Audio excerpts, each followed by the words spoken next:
Episode 72.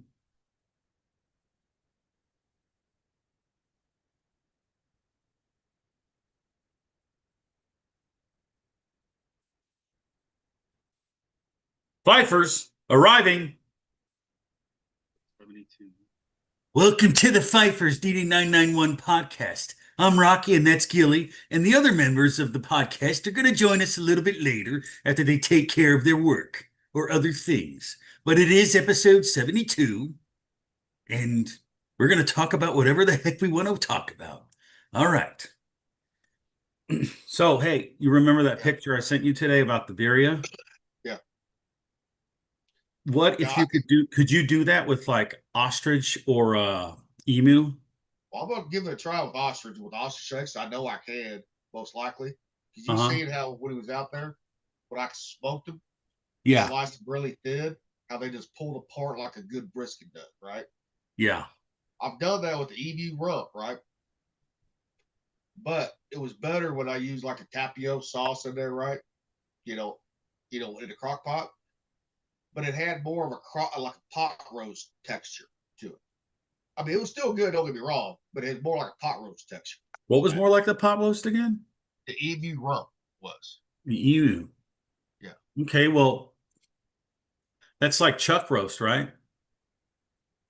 Or a little bit different cut. It's like it's more lean, right? It's Not more on the emu. It's more of like a brisket cut, but real lean, like a deer, bison, elk. uh-huh. So it's not gonna have the same texture as beef does to it. I mean, it's not going to. But I mean, it was still good. But I prefer the ostrich over the emu for tenderness any day of the week. You know, Yeah. good stuff. But yeah, I mean, yeah, that looks good, man. What you did on the birria. Yeah, that was the first one I did. So we got about 17 pans of those out of 335, 340 pounds. That kind of adds up because what I wanted to do, because before when Heidi was ordering the meat, she would get a little bit more fatty. So I'd get less production. I'd get less meat, right? So I said, hey, let's cut the fat and let's try this and that or whatever, right? And she's like, what about this? I'm like, well, let's see how it works. And when it came, we got a different cut of meat besides the other one that was more fatty, and it kind of evened it out, and it helped make that oil when you mix the chili, the birria mix that we make, and the chilies and all that, makes that really golden. Well, it's not gold. It's like burnt orange. It's really cool color of oil, but that happened because of that right there. Yeah, I mean, in a way, you're trimming it like people do competition brisket stuff. That's what you're doing. But you don't want to trim out too much fat because if you do that, then it can get dry on you when you're cooking it like that. Mm-hmm. You know, you got to leave just enough for it.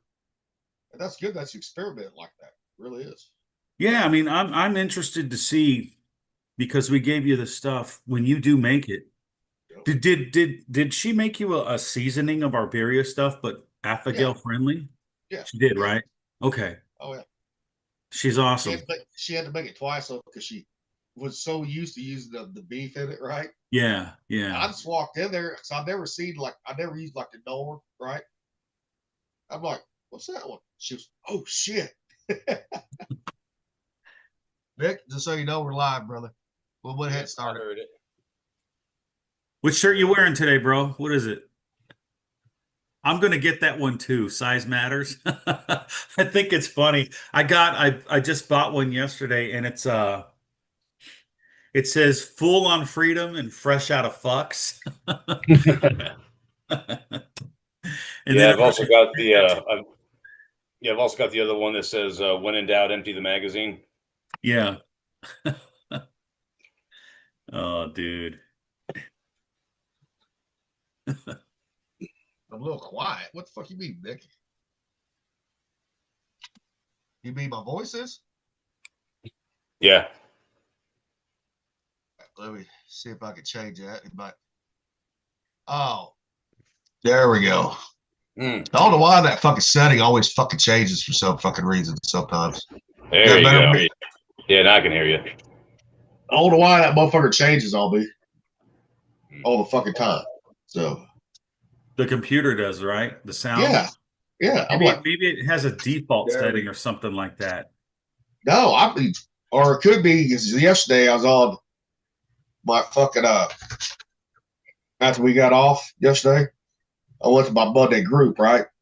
So that could be what it is. It automatically fucking sends it down so it don't blow them out or some reason. But Hmm. I'm glad you caught that. I was like, damn, I was talking. I didn't realize I was quiet like that. Yeah. Gotcha. Oh, Anyway, children. hey, Mick, I gotta ask you though, Yeah. on your fucking when you cook your steaks, how hot you going on it? Maxed out. What kind of seasoning? Salt, pepper, and a little bit of thyme Have you ever tried paprika on steak. in that mix? Uh-uh.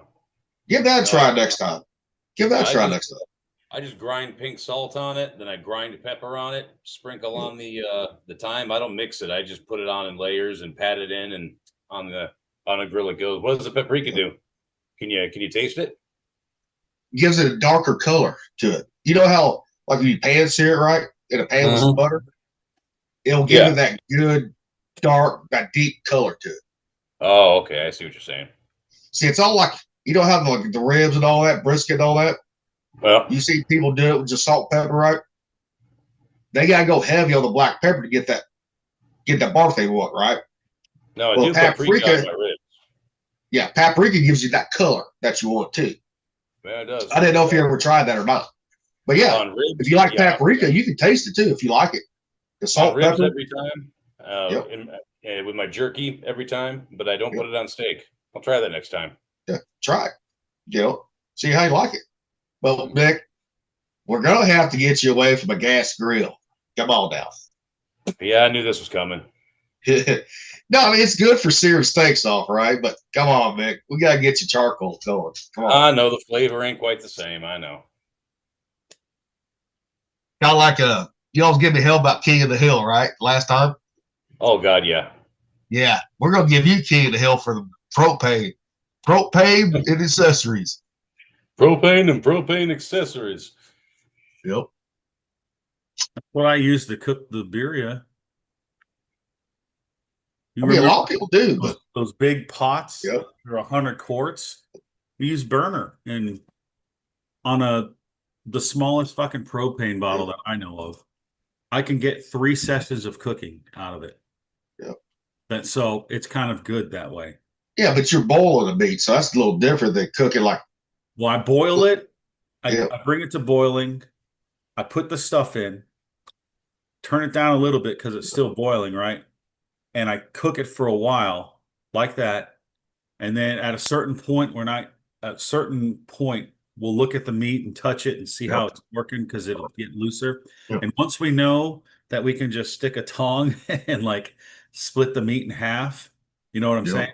Oh Yeah. We turn it off, cover it up with foil and everything, and put the top on and let it simmer all night. Well, that's different than grilling. Yeah. I've had people like ribs back in the day, right? They would cook them on the lowest setting, right? On the propane grill. Mm-hmm. They were just dry as hell compared to like a wood burner or charcoal, right? Just compared to that. There's something about that propane will dry the meat out if you're not doing hot fast, right? If you're trying to go low and slow with it. That's why I've never liked propane. Never have. All that. My propane smoker's got a water dish. So I've never used a propane smoker. I know a lot of people do, but I just never used one because I never was a fan of gas. Everything. Well, I think we all know that charcoal and hardwood is the only real way to do barbecue. Well, see, charcoal and the wood, right? You don't need a water pan to do doing that. You don't need it. But gas, yes, you better have a water pan in that motherfucker. Mm-hmm. Especially like the way me and Hodges does ours, hot and fast, right? He can do hot, fast, slow, and slow. Like with mine, I can go with low and slow with my gateway too if I want. But it likes to run at 300. That's where it likes to run. That's where it does the best at. Yeah. Yeah, my smoker likes to run at 300. Yep. I've got to fiddle around with it and turn it down and, make sure everything's just so for it to stay at that 225, Yep. 235 that I like to go low and slow at. Yep. It'll do it, but it doesn't like to. Now, could you go down to 140, 150 on your for jerky on that son bitch? Not with any smoke, no. It won't go that low? Yeah. I mean, I could temp it and turn the burner down to where I will. I could make jerky in it, yeah, but it's got a metal chip box, and that temperature that low is not enough to get that smoke rolling. So that's one thing I liked about when I had that pit barrel, not the pit barrel, but the pit boss. They had that smoke cabinet, right? Oh. I could get the fucking smoke at 150 degrees in that cabinet right there. Dude, you just gave me an idea. I wonder if I could make birria jerky. Yeah, probably could. And I wonder how it would turn out. Well, I don't know. I'm not sure, but I wonder probably if it tastes good or not. Yeah, because I mean, there's. Oh, go ahead, Vic. I was going to say the thing about jerky is you want the least amount of fat possible, but by the time you got it to birria status, right, all that fat's pretty much rendered out, right? Some of it is. A lot of it is like there's times where I can get something that's like a long strip like you would use for beef jerky, right? Huh. You try it. It's beef, but it's different. It's a different flavor. It's not like original. Take some birria, put it in your dehydrator or whatever, dry the shit out of it, and see what happens. Yeah, that's all you can do with it. Yeah, can't hurt as a little experiment. Get a palm full of it. But it might be better. If it turns out good, I'll do it again, and we can film it for the other channel. Yeah, there you go. But it also might be good to try it too, with just either slice it with no fat or get some ground with no fat in it, right? Press it. If you press it or jerky gun it with your seasoning in it right there, with that birria seasoning. And then put it into the fucking dehydrator at 150 degrees, 160 right there. Because most people fuck up. They can go 180 or 200. Well, you're not drying the meat out. You're cooking meats, what you're doing. At that point, yeah. You want to dry it out. That's where people fuck up at. So 150 is the best temperature for that, or would like 125 be better? No, you got to be above 140. Got to be, okay. Because of killing bacteria, right? Bacteria. Yes. Okay. 140 to 160 is the best I found out for that. Yeah, I know that rule. We have that rule too. Yep. I do my jerky at 170, and it always comes out perfect. And I think that's the same temperature. Like there's the people that they do the Genesis chapter 1 verses 28, 29 diet, what Adam and Eve ate according to the Bible. And they cook their meat, but they won't cook it at a certain temperature because the food is like live food, right? Until it just deteriorates. Yep. And if you cook it at a certain point or temperature, it'll wipe out some of the nutrients that you need. Yeah. That's like when you're doing corn or vegetables, right?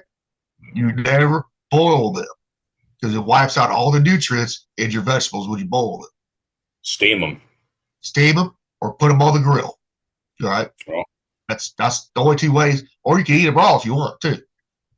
But you got to cook them though, because see, vegetables, they've got what's called anti-nutrients in them. And those are because plants don't like to be eaten, and so they have anti-nutrients, which are chemicals in the vegetables that prevent the uptake of the nutrients that are in the vegetables. That way, some animals don't have any real incentive to eat them. And when you cook it, you do lose a little nutrient, but it neutralizes all the anti-nutrients. And so if you cook your vegetables, you actually get more nutrition out of them. Well, so maybe eating them raw is usually not quite so good, but eating them cooked, grilled or steamed that's the way to go. Well, I can tell you for a fact, if you grow your own and not spray the crops right, eating them raw ain't gonna hurt you. Oh, I never said it was gonna hurt you. You're just not gonna extract maximum benefit from them. See, Vic, here's the jerky I used to do right here. I finally found it. This is what I had the pit boss with the share motherfucker. with the smoke cabinet right there. Oh man. So that would do Slim Jim type, Jerry and flat. Yeah, you showed me this picture. Okay, I didn't know if I showed you that or not. Yeah, I seen that. You got the same racks that I do. Yep. Both kinds. But I would always get enough smoke in that motherfucker right there on them. Because I would use pecan wood, so it gave it that darker color to it.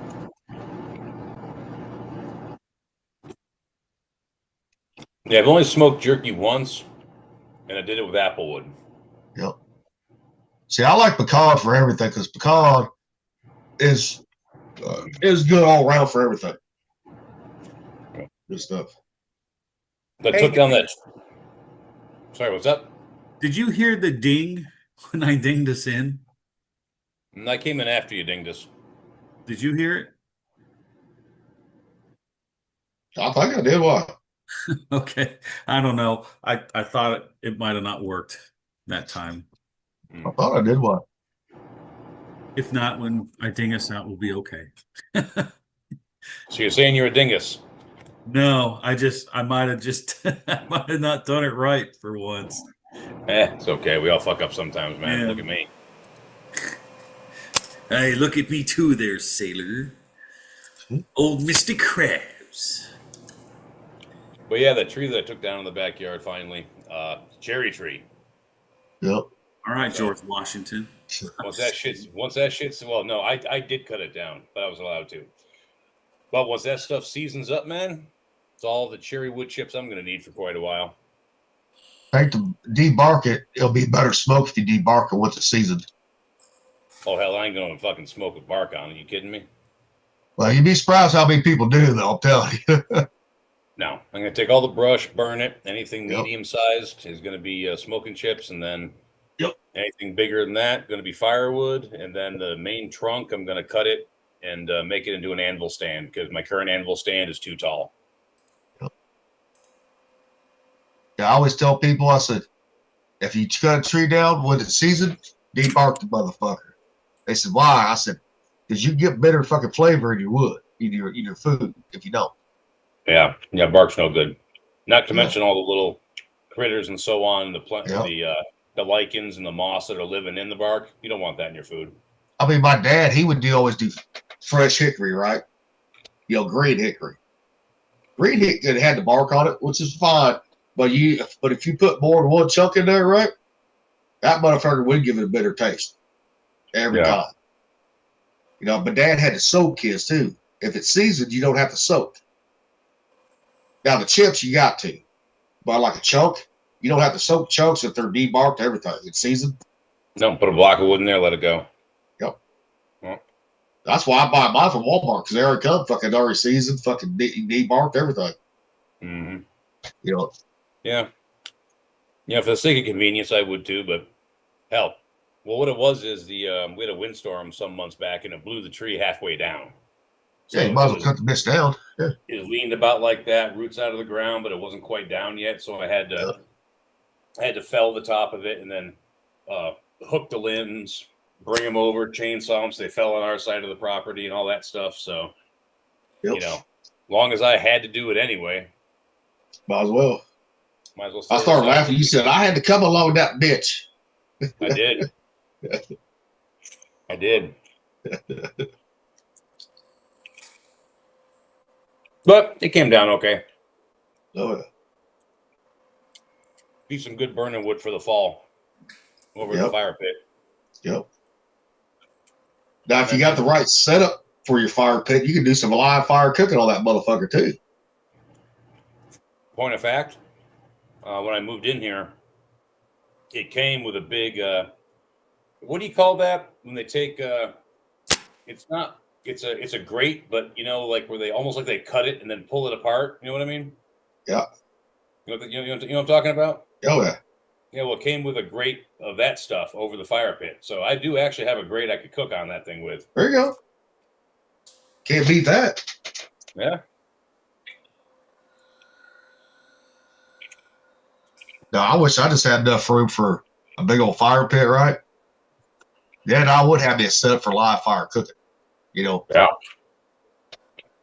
That would be. Well, that's something I gotta get good at because I don't do that ever. See, that's how I grew up cooking, like Boy Scouts and all that was that way. No. Well, I did it a little bit as a kid, scouting and camping and things Yep. like that. But as an adult, at least not with any kind of skill, I haven't done it. So that's the next thing to learn: live fire and charcoal and hardwood. Shit, that's the only way. When I go camp, that's the only way I cook. I still got the big old fucking 18-inch aluminum pan that we had in Boy Scouts. Mm-hmm. You can cook a whole breakfast in that motherfucker if you want, right on the fire. You know the deck behind in the back of my house where the Yep. kitchen is? Yep. I wanted to put a fire pit in that. Well, now with that wood No. deck, I would. I know. Now with that wood deck. It would look fucking cool though, dude, if I had that and then I had like Yeah. something where you could do like s'mores or cook hot dogs or some other shit. Now, gas would be good for that, but a live fire would, not with all that wood around there. I wouldn't.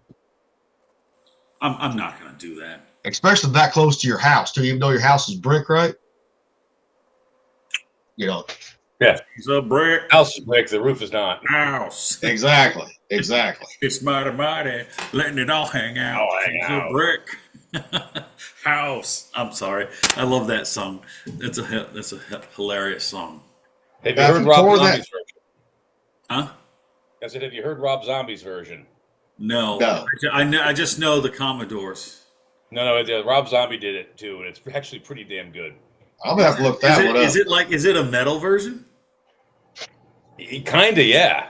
But it I'm has gonna- the same swagger. It has the same bounce. It's the same song, just heavy. I love that kind of music, like funk and R&B. Oh, dude, Especially from that period of time, from like Yep.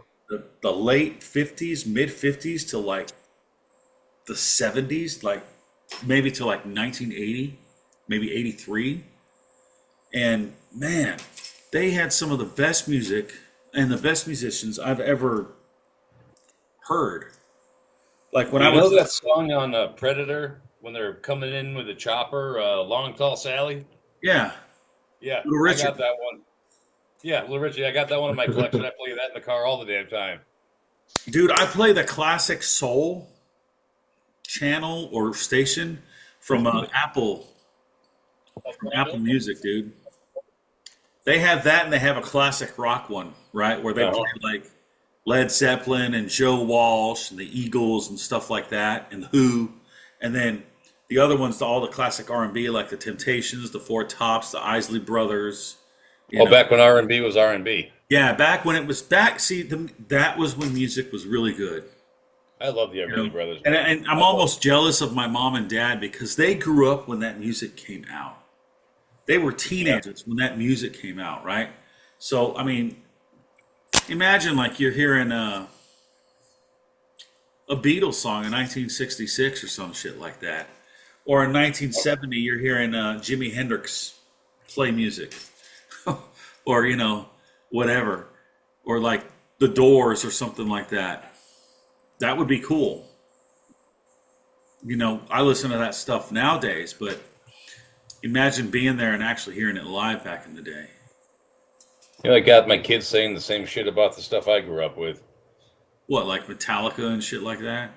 Well, not just Metallica, but when it comes to some of the more poppy, more emotional stuff, like Oasis just made waves recently. The first time in 16 years they played together, and I'm like, yeah, dude, I was there in high school, my junior year when that came out. Like, yeah, it's a Wonderwall? different. Yeah, I was Yeah, in theater when that came out. Yeah. Yeah, Wonderwall and Champagne Supernova and all that. Yeah, Did you ever watch the show Nip Tuck? I have not watched it. No, I'm actually watching Suits right now. That show is a fucking crazy show because apparently the cases that they do as plastic surgeons, some of that Yeah. stuff is real life, but they change the names. Is it a good show? It is, but it's quite racy. I mean, it came out in 2003, but it's like rated R. Is it like an HBO original rated R? No, it was on FX, bro. Oh, okay. It was on FX at the same time that FX had The Shield on. All right. So like, FX would play the X-Files, and then Heidi and I got into The Shield and that other one. Okay. You know. All right. And, Well, yeah, I tried to watch 6 Feet Under. Did not care for that at all. But, I thought it was all right. I liked the music when that one guy dies. The guy who I thought was the main character who died, the older brother. you see, I only got like 5 episodes in before I was like, nah, this show ain't for me. I saw the whole thing. It was pretty messed up. The But guy go that on and plays, spoil it because I'm not going to watch it, so it doesn't the matter. guy that plays Dexter, he's in that show. Yeah, Michael C. Hall. Yeah, I know. Oh, just speaking of which, I just saw the first episode of Dexter Resurrection. Is it any good? Fingers crossed. So Yes, far, it it's is. really good. Let us hope it stays that way. So how did he come back? Because I remember the end where he, was a truck driver. Did you see Dexter Original Sin? No. Okay. Well, I'm not going to say a word because you got to watch Dexter Original Sin to get him to where he is at Resurrection. Okay. And if I were to tell you a damn thing right now, I would spoil everything. So I'm just not going to do that. All right. I wonder if they ever get into the other part of the books where it talked about Moloch. No, I don't know. They never get into Moloch? I know who Moloch is, but Yeah.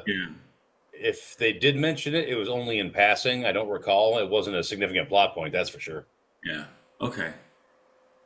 All right. I just wondered that. I don't know how I got to whatever we were talking about to that. But well, that's how we roll, man. We That's are how we roll. conversationally schizophrenic. Oh, you got the Rob Zombie thing right now? Okay. It's on the playlist now on YouTube now, so fuck yeah. No, Thumper, I didn't even see your text. It didn't come through till after I got my grocery delivery. No, it's all right. I just figured I'd throw it out there to have somebody send me an invite. You're lucky I put it back on fucking YouTube and see it. Nobody looks at the comments on our shit, apparently. I do, but luckily I fucking did. So You don't get any food until you come. Oh, fuck that. Oh, Comments. What comments are you guys talking about? on our No, podcast, I made a comment saying, someone send me an invite. Gilly isn't looking at his phone because I text him saying, hey, send me an invite to the show. but it did not just it came through right when I sat down, got back from get my groceries. I haven't seen there it it. is. Live chat. I don't see anything in there, comments or anything. Really? right You don't here. see nothing? Gilly See, isn't looking sometimes at- I don't see them either. Go to the filter. I think I'm gonna have to just restart the page. Try this. Go It's to right the there, filter, Rocky. Well, Go to the chat filter and hit all messages. It's right there. it looks like my hand's like this hand that I have right here. It is the same hand, but oh, dude. I was happy that I got to take pictures as a chief that were fucking goof off ones. He was always a goofy. Well, goof off no, anyways. like I wanted to take like a picture that was comedic in my uniform, even though I'm supposed to be all fucking prim and proper and military bearing and serious and all that fucking gay shit, But it was just Fucking gay. you know what when people that are higher ranking go to commands, you got to take a picture and all that shit. When I went to the link and they're like, "You gonna take a picture?" I'm like, "Fuck no." And I never took a picture there. I got my pictures done when I went to Carl Vinson for 2 months. Yep. And then went back and then ended up finally leaving the Abraham Lincoln and going to retire. Yeah.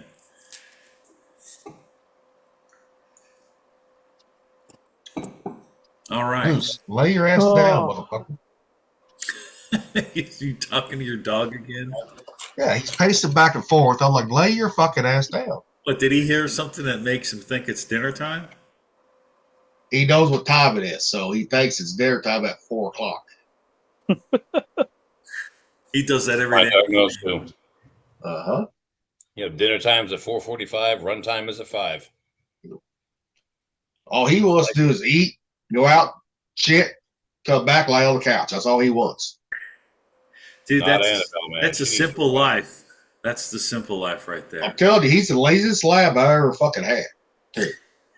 He's a black Labrador or what color? Yeah, black lab. Black But lab. this is the first time. See, with my old labs, I lived out in the country. They had 6 acres to run on. See, he doesn't, so that's why he's lazy. Shit, if I let Wow. my dog out in my yard without a fucking fence, she'd run to the busiest fucking Mhm. street and get hit. She is a fucking asshole. You guys, She's the fastest Saint Bernard you will ever see. It's because she ain't big like a regular one. No, she's 85 fucking pounds of pure muscle, dude, and she is fucking fast. Even at 9.5, dude, she can move. what was that movie, guys, where the guy had like a dog and they went to a house, but there was a field by it, and they let the dog out, and the dog just runs away? It's from the 80s. I think it was like Money Pit or something like that. I don't What? know. I only saw Money Pit once. Did it have that part, or am I mistaking it for something else? Oh no. Because, the way you describe your dog taking off, that's what the dog did in that movie. So That's what she would that- do, man. that- She's come close a couple times when she was a little bit younger. Now she doesn't try to run out the front door like she used to. The minute you open that door, man, she used to fucking bolt for it, and it's like, Dude. no, you gotta like throw your whole body in front of her ass. Shock collar. They work really good with her though. She loves. Yep. She is very good on a shock collar. Oh yeah. I had to shock her one time. After Yep. that, I just do the notification beep, and dude, she fucking Yep. boop. She won't do shit. Yeah, that's why the shock collars are meant to work right there. I know, but the problem is I bought it off my neighbor. Yep. Cheap. I mean, he had a hunting dog, and he put her Yep. down, and so he gave us the collar, and I paid for it. But Yep. I think he forgot I paid for it, and he asked if we still had it, and I was like, yeah. He goes, well, I want to give it to my buddy because he needs it for his dog, and I'm like, oh, okay, well, okay, whatever. I mean, I got my $40 out of it, I guess, using it, but Yep. Yeah, I think he forgot that I paid for it. it's a mistake. I didn't know I was renting it. I'll be like, Yeah, no, motherfucker, I done paid you for it. Fuck off. It's okay. I drink enough of his alcohol. It's fine. Balls at $40. Oh, So man. I saw your text earlier today, Thumper. You go to the chiropractor all the time? I go twice a week.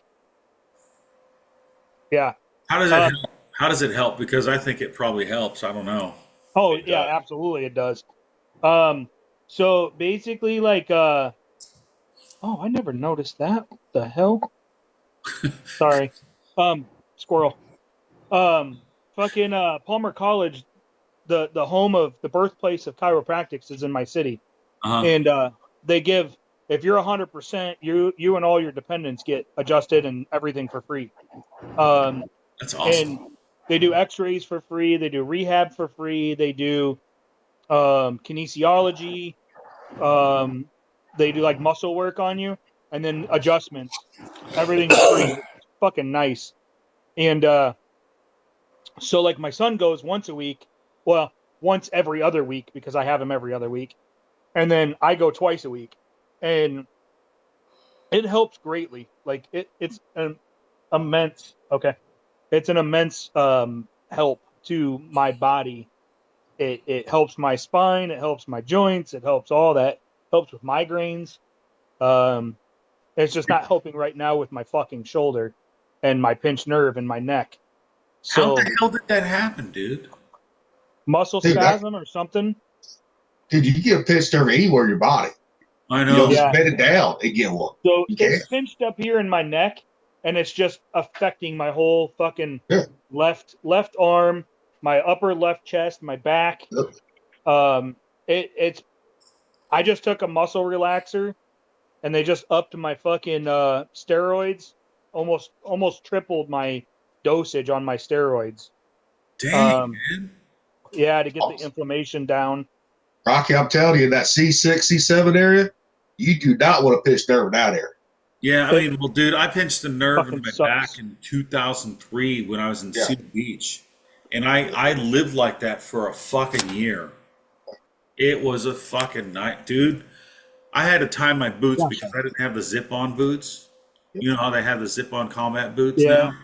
I don't think they were authorized at that time. I don't know. I don't think I had a pair of those. I chose the other pair like a dumbass. I should have got the other ones. But the other ones weren't steel toe, and I didn't need steel toe at the time. So I pinched my nerve, dude. Dude, they had me going to like physical therapy and everything. It was almost impossible for me to bend down and just tie my boots. Okay. I used Well, to one thing- do it, and she would be like, she would see me screaming in pain just to tie my boots. But the thing about like chiropractics, right? They'll never run out of money because once you go, you gotta keep going. You don't have. I mean, you'll. A lot of people have to though. A lot of people have to. Oh goddamn!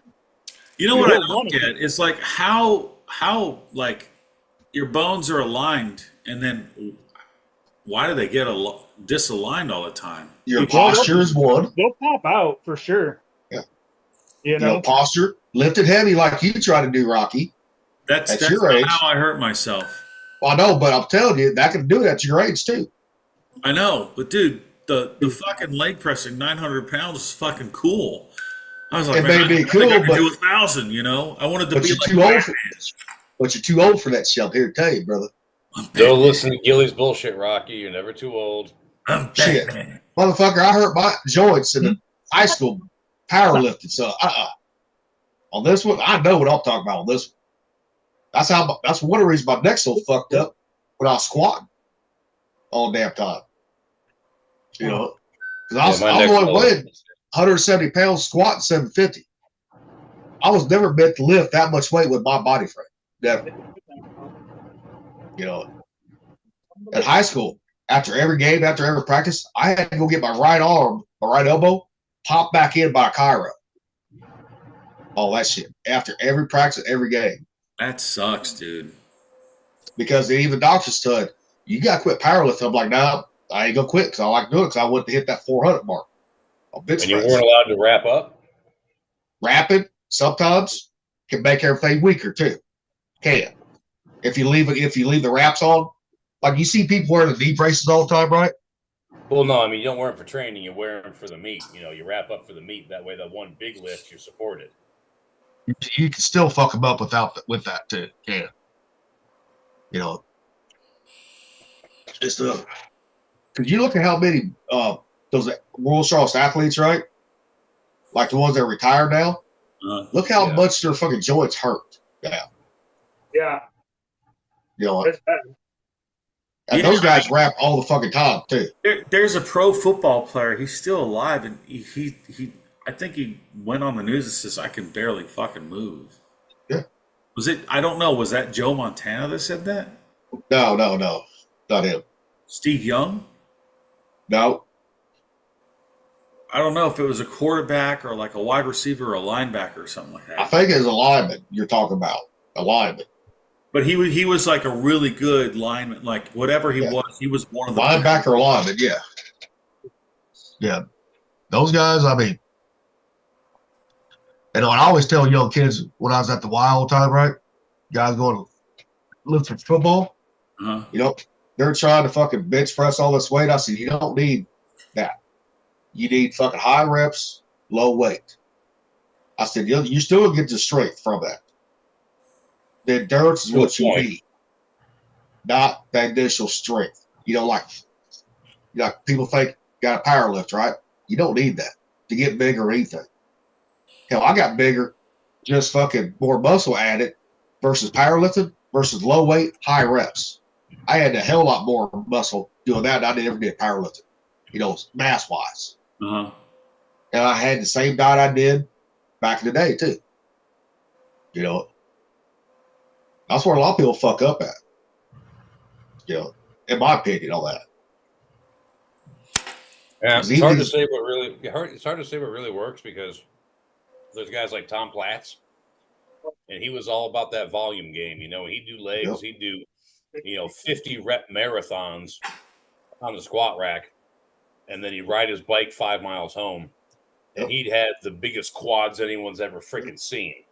But then See, you got that's guys. Then you got guys like Dorian Yates that are like, okay, I'm doing 2 warm-up sets, and then I'm doing 1-2 rep set to failure, and I'm done. And That's he like was what Olympia. So it's like it's all about the biology of what you got going on, I think. well, that's like what the reason my quads and all that was so big when I got in Navy.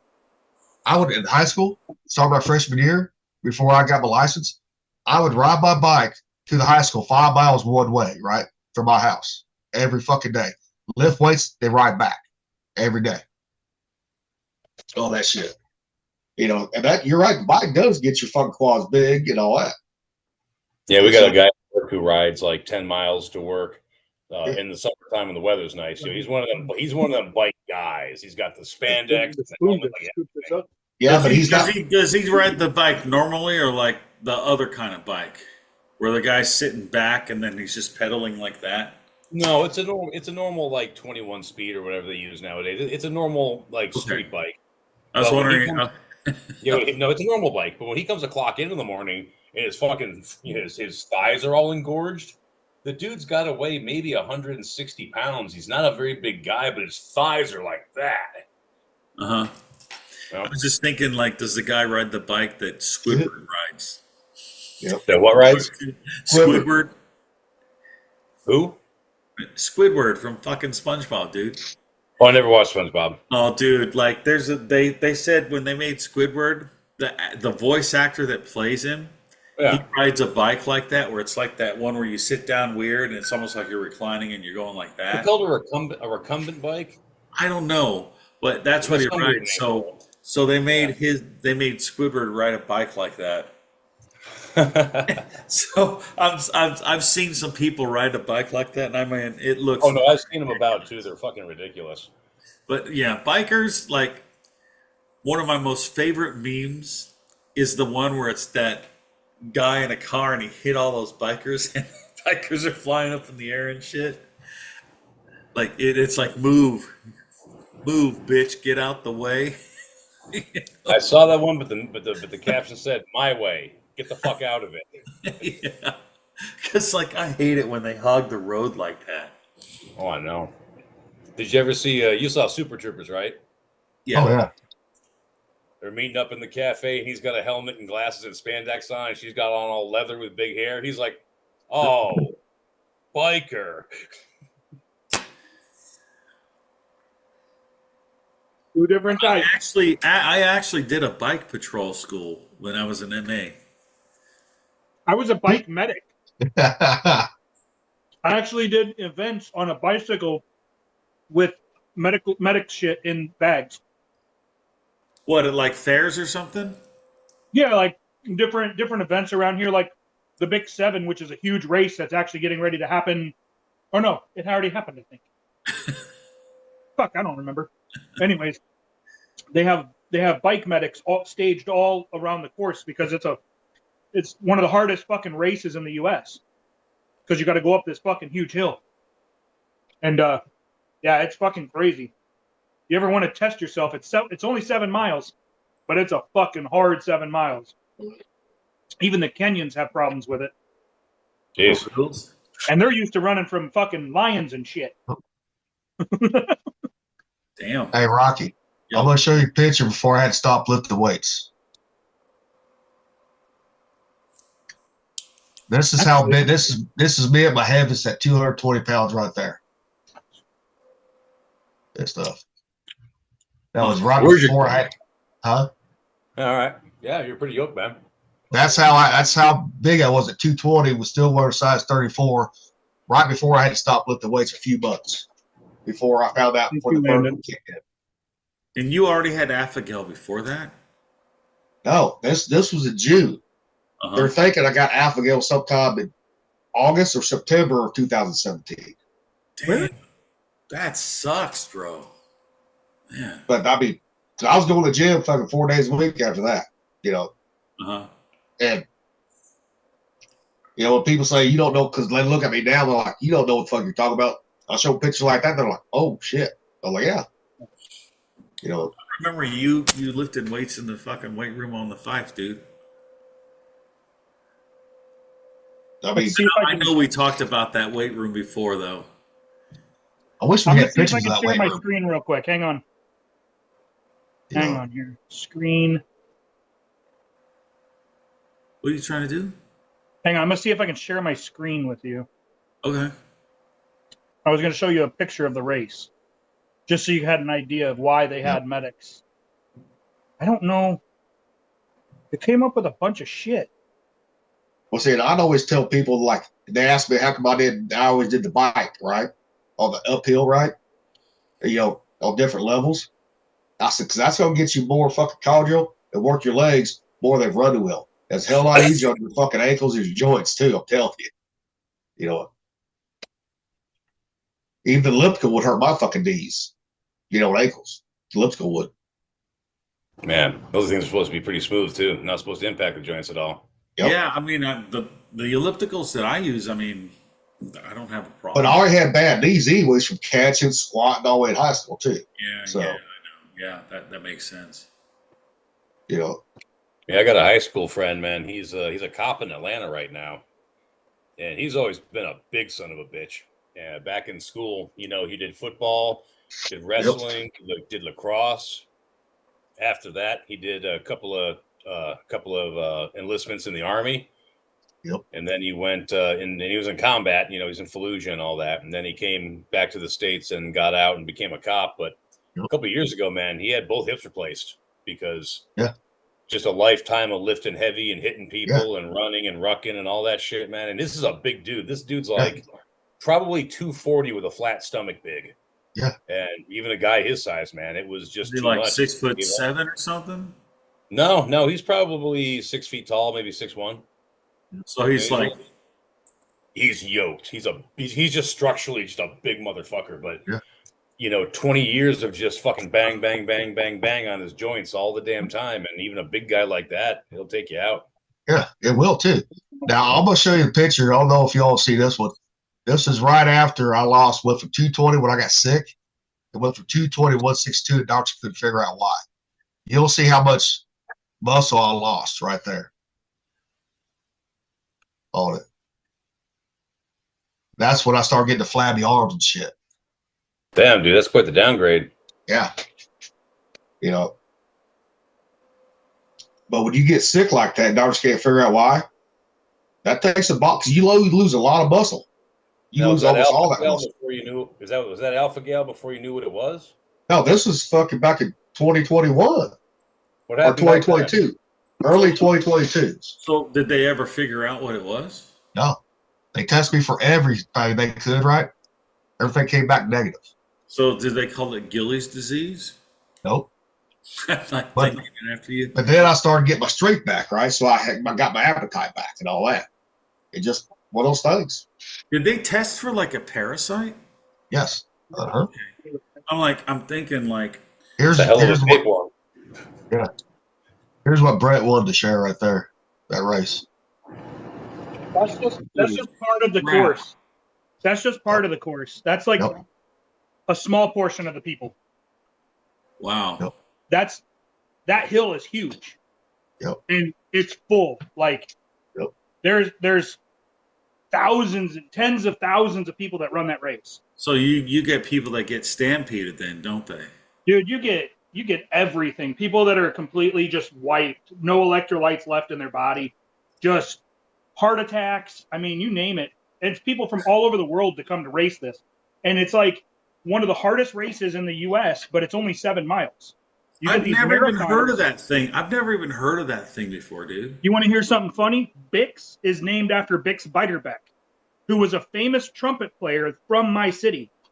Now, they have the Bix Fest, they have Bix 7, they celebrate Bix Beiderbecke.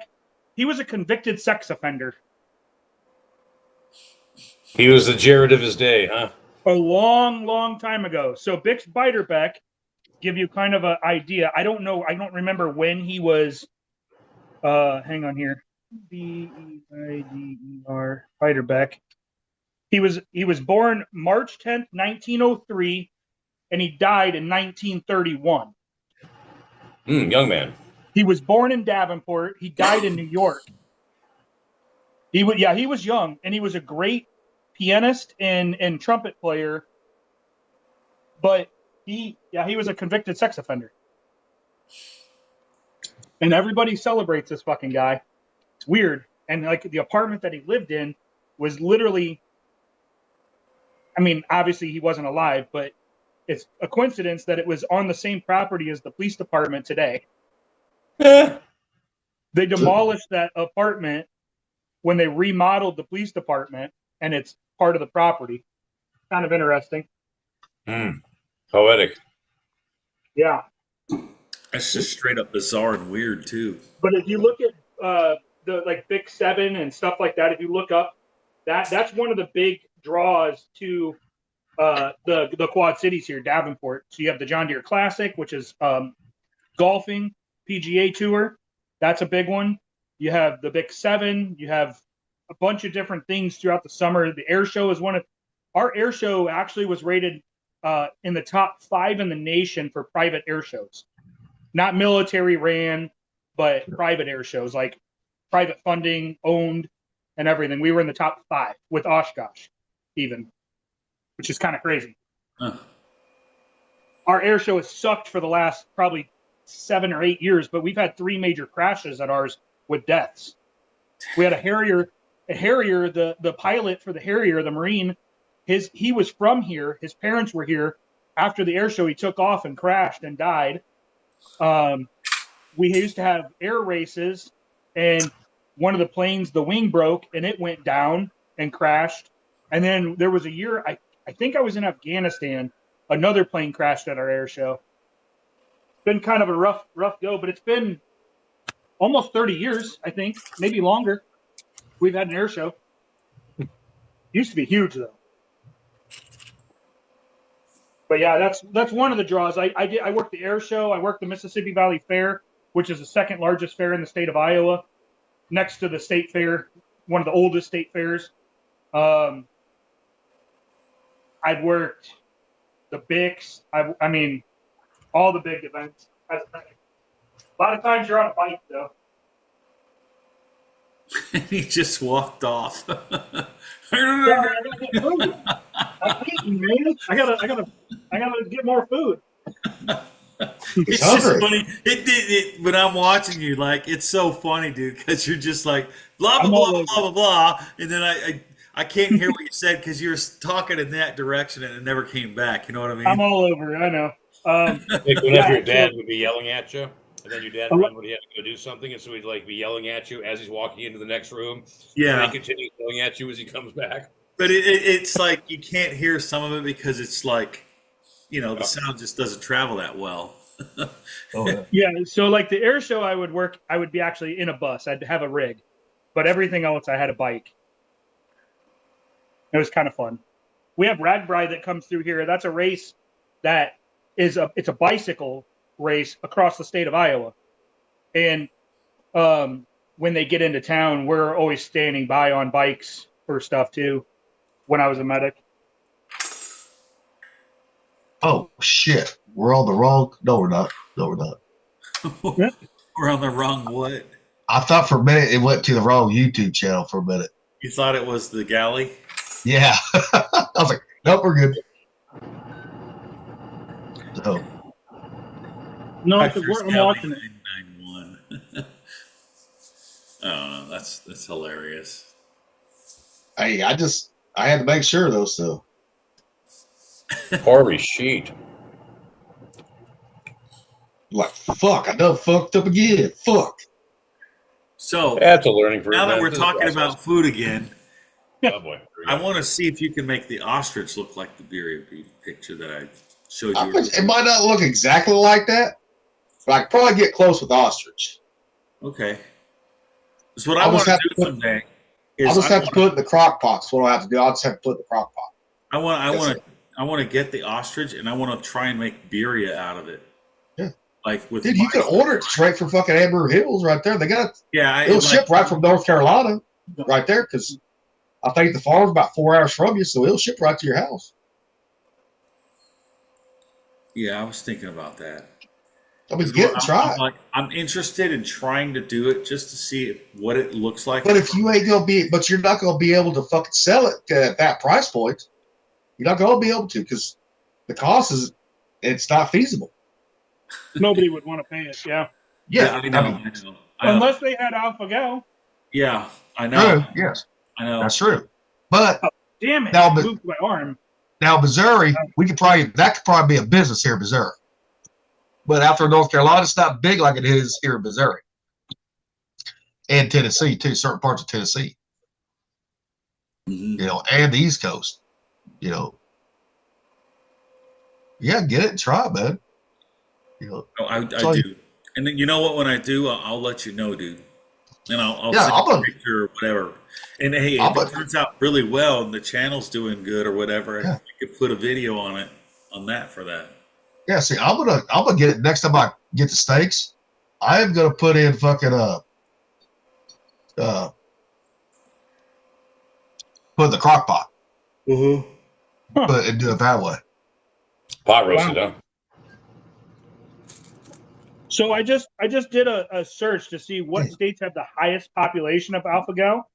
Uh-huh. Oklahoma, Kansas, Arkansas, Missouri, Yeah. Mississippi, Yep. Tennessee, Yep. Kentucky, Yep. Illinois, Indiana, North Carolina, and Virginia, Maryland, and Delaware.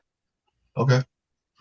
Those are Damn. the highest populated states with AlphaGo. You know what I'd like to see? Put that up on a map and circle Where- the area that it's around. And I wonder if that place that's around where they have that stuff, if it's like longitude, latitude, I wonder if anything really important is in those areas. They have Well- a map of it. Actually, yeah, we've shown the map on here before, Rocky. I know. See, it all started. See, when Lyme disease got discovered in New York, on Plum Yeah. Island, they had the Lone Star ticks there too.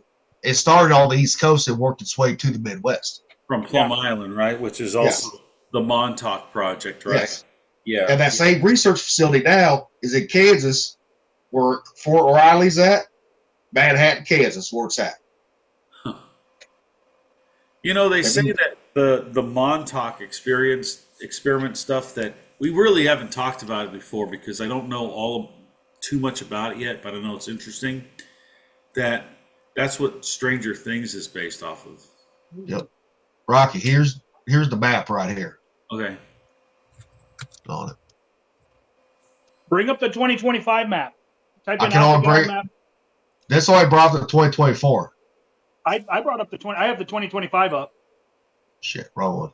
Just type in actual 2025 and it'll bring it All up. right, wait a minute. Let me quit sharing it. Really? Okay. Oh, Well, I didn't you're share not it. sharing Never mind. anything yet. You're not sharing All right. anything.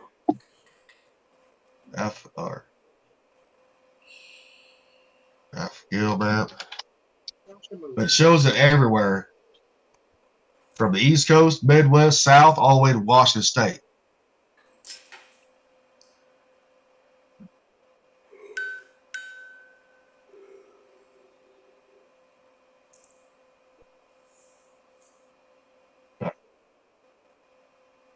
There you go. Oh shit. Yep, it showed. Well, Montauk experiment, it doesn't look like they were doing anything with regards to pathogens. Didn't seem like it was any of that. Ain't gonna put it out there if they No, do. what this is reminiscent of is remember a few years ago they Yes. were talking about they weaponized mosquitoes. Yeah. Dude, they were- heard about that. The Nazis were doing that. So Nazi scientists were doing that. yeah, so like if look at the map. Oh. How many important places are covered with Afagel? See, it starts all the Think way up about here in New military York. installations and important buildings. All the way down here, all down the East Coast, right? Yeah. New York, all the way down to Florida, Midwest area, all the way out west too now. Yeah, and it's in Washington, right? Yeah. Yeah. I'm surprised Iowa And I didn't wonder think if of you it. got that map bigger if it was by Bangor, Washington. I know they have a big one. Let me find it here. Banger. I don't even know her.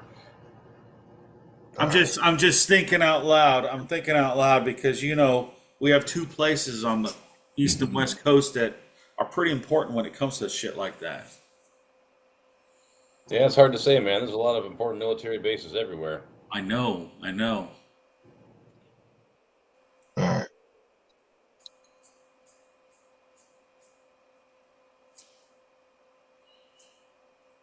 try this real quick.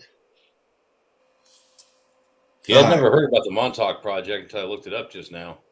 I remember the Philadelphia experiment, though. That was some pretty crazy stuff.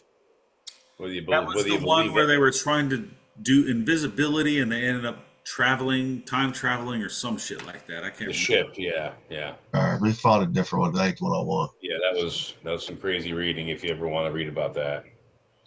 Yeah. Not sure about the veracity of it, but honestly, there isn't a whole lot these days that would surprise me either. So, Oh, dude, just like, like you've heard about the quantum computers and shit like that, right? well, that's a real thing. Yeah, they're doing that. Well, they do. There's something, I forgot what it's called, but it's like a Ouija board. And it talks to the other realm. And the other realm answers back. That's some real Event Horizon type stuff. No, They got no, Alpha it's not Gallon. Event Horizon, dude. It's not where you bend the universe, poke a hole, and go like that.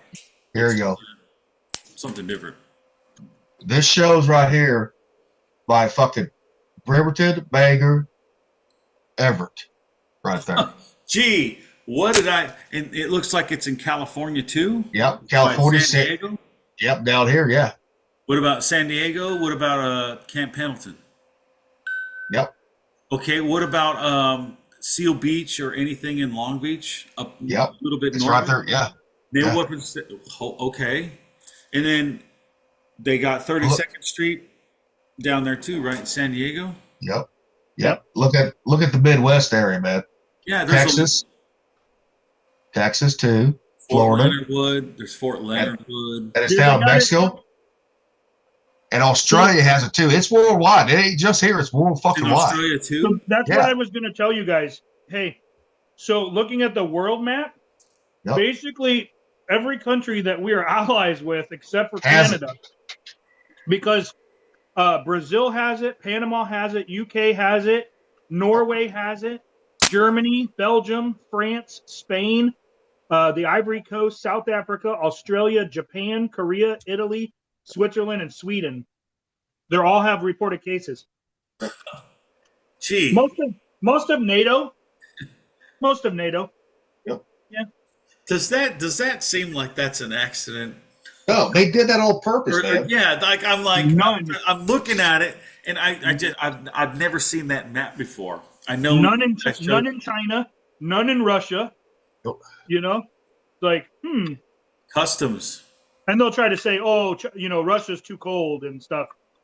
No, Don't it give me that shit because we get cold as fuck here in Iowa. Negative Yeah, 40 and 50 with the Yep. wind chill. Fuck off. Yep. Oh, dude, them shit.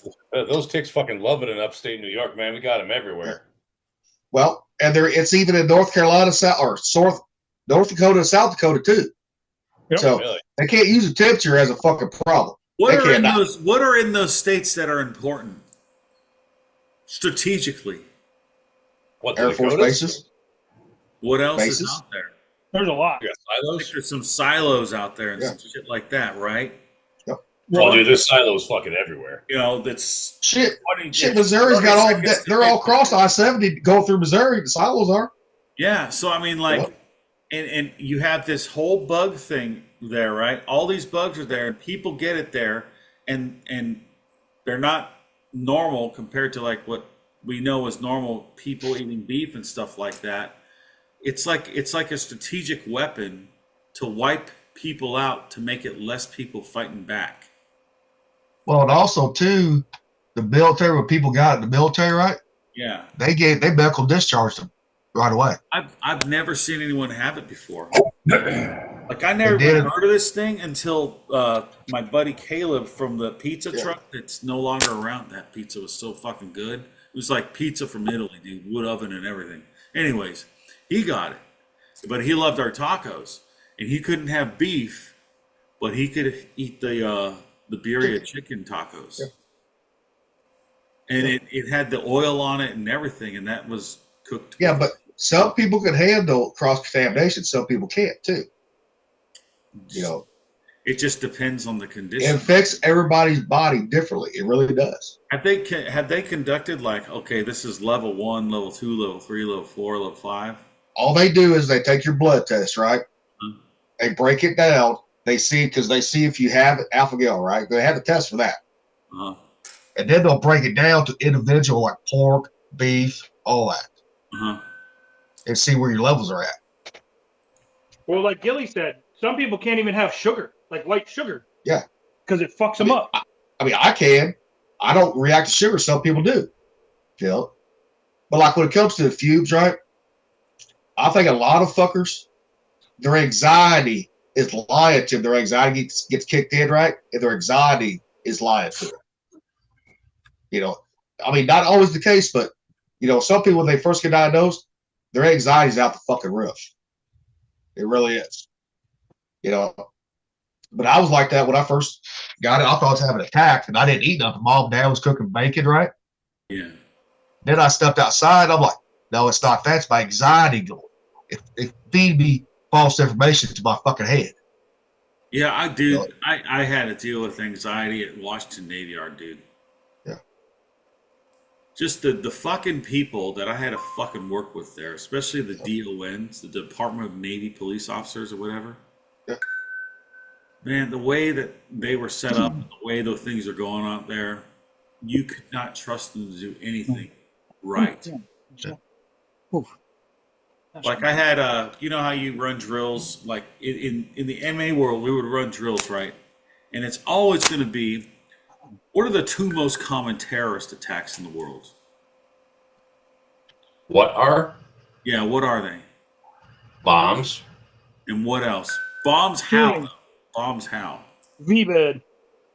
VBIED, right? Vehicle-borne improvised explosive device.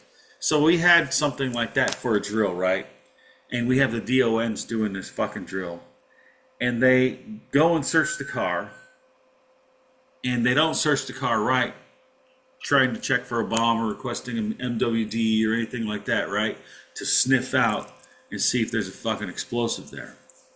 And these motherfuckers come back like, yeah, it's all clear. We failed the drill. It's like, you guys didn't check for bombs. Well, whenever I'm checking a vehicle, I'm just checking for bodies.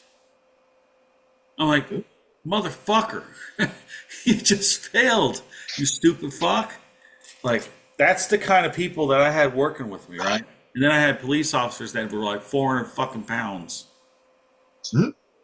Oh, I love those guys. My hometown And they, was- you know, can you imagine them trying to run after somebody on foot, weighing that fucking much? What would happen? They'd probably get a fucking heart attack and die, right?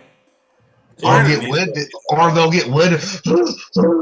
No, but then, you know, this person's running with a gun saying, hey, freeze. And then he has a heart attack, dies.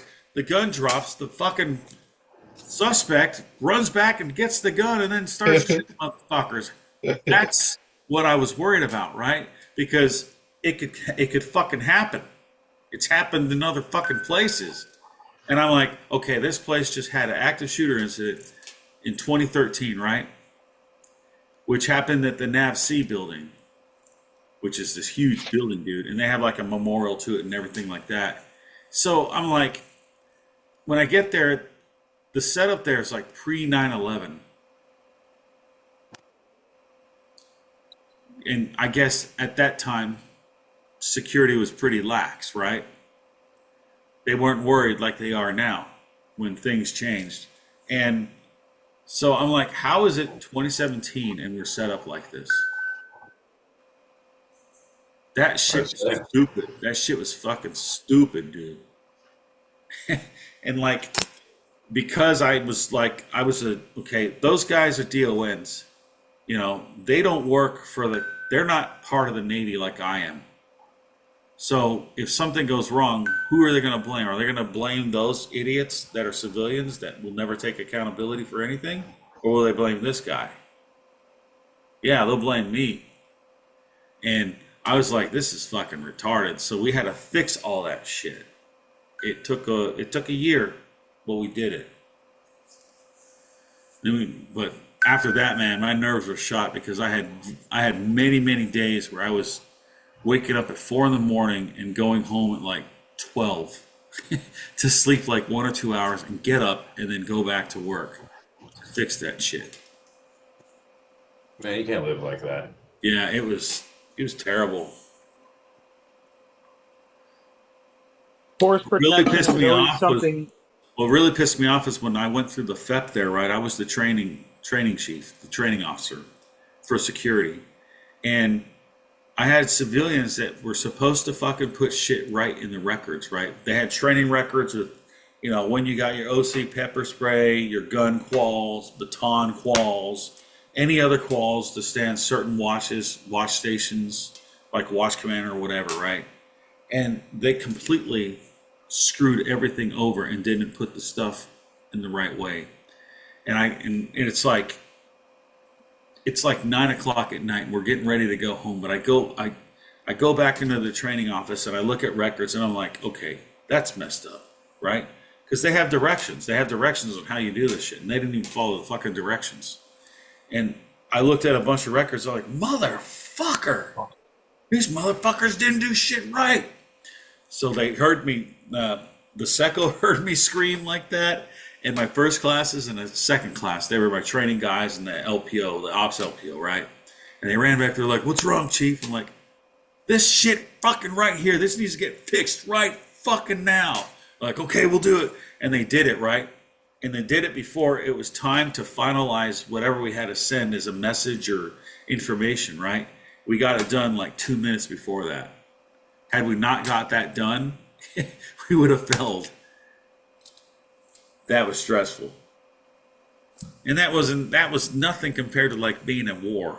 But when you got to work with fucking people that suck, that's when you get anxious. That's when you get anxiety. That's Well, that's how I met anxiety. Huh? They put everybody's lives in danger. Yeah. Even if, you know, Yeah. everybody gets stateside, they get complacent. They think that, oh, it's not a big deal. But you know what's crazy is I saw people get complacent in fucking combat zones, and that was fucking scary because there was our sister base got fucking a V bed in the ECP trying to come into the fucking base, and they fucking detonated and killed motherfuckers in that ECP. You know, the entry control point to the base. Yeah, ECP. And yeah. it was not good. You know, and the complacency that's what kills people. You know? It does. I mean, I guess that's what I was saying, but you know, that it stressed me out because I'm like, dude, your job is to fucking see trouble before it fucking happens so that you can fucking prevent it. Yep. You know, and these guys are so fucking lax and they're protected by their union and all this other crap so they don't have to follow the instructions. We were getting lawyers involved with that. Like it was a complete fucking headache there. Sir. Because the guy that wrote the instruction was an engineer and not actually an MA in any capacity. He just changed over to become a security officer, even though he was an engineering officer. That's the stupid shit that fucked our rate up. Or when I got there, it was messed up for a long time. It probably is messed up still now. But Well, Rocky, for Yeah. the cooking channel, I just got 4 ostrich fan fillets. Gonna be coming here. 4 ostrich steaks. And 6 pounds of premium ostrich with duck fat. cool. So sorry to interrupt, but No. That's for like trying to make like the birria or something like that. Yeah. And I'm going to show you how much it costs where it'll never be price point for you right there. 300. Yeah. Damn. Damn, homie. Now, that's what I'm saying. You would never be able to have it on your truck, ever. I mean, Yeah, you wouldn't. the price that I would have to ask for would be like, dude, you would have fucking $2,000 just worth of steak alone for the pounds that you fucking make. You would. yeah. Huh. Yeah, it's not for everybody. You know, No. on the price, but it's not. It's just interesting, dude, because you brought some and I got to eat the ostrich and the emu, Yeah. and I thought they were both great. I love animals. They taste great, you know? Even Heidi did. Heidi was like, I don't know about this. And when she No, tasted it, she was freaking out about the ostrich, dude. And she's like, I don't want to try it. And then she tried it after you made like a little, you know, fillet out of it or whatever. It looked like carne asada to me. Yeah. That's what you were making, a version of that. And it was pretty good, dude. I was like, I wish we would have took a video of that and me pulling it apart like you do a good brisket, right? Nice and tender. You know. But the fan fillet, is the filet of mignon cut of the ostrich. It's more tender than the steak is. On it. The steak can be tender too, but you got to cook it to 130 degrees and pull it. Be done.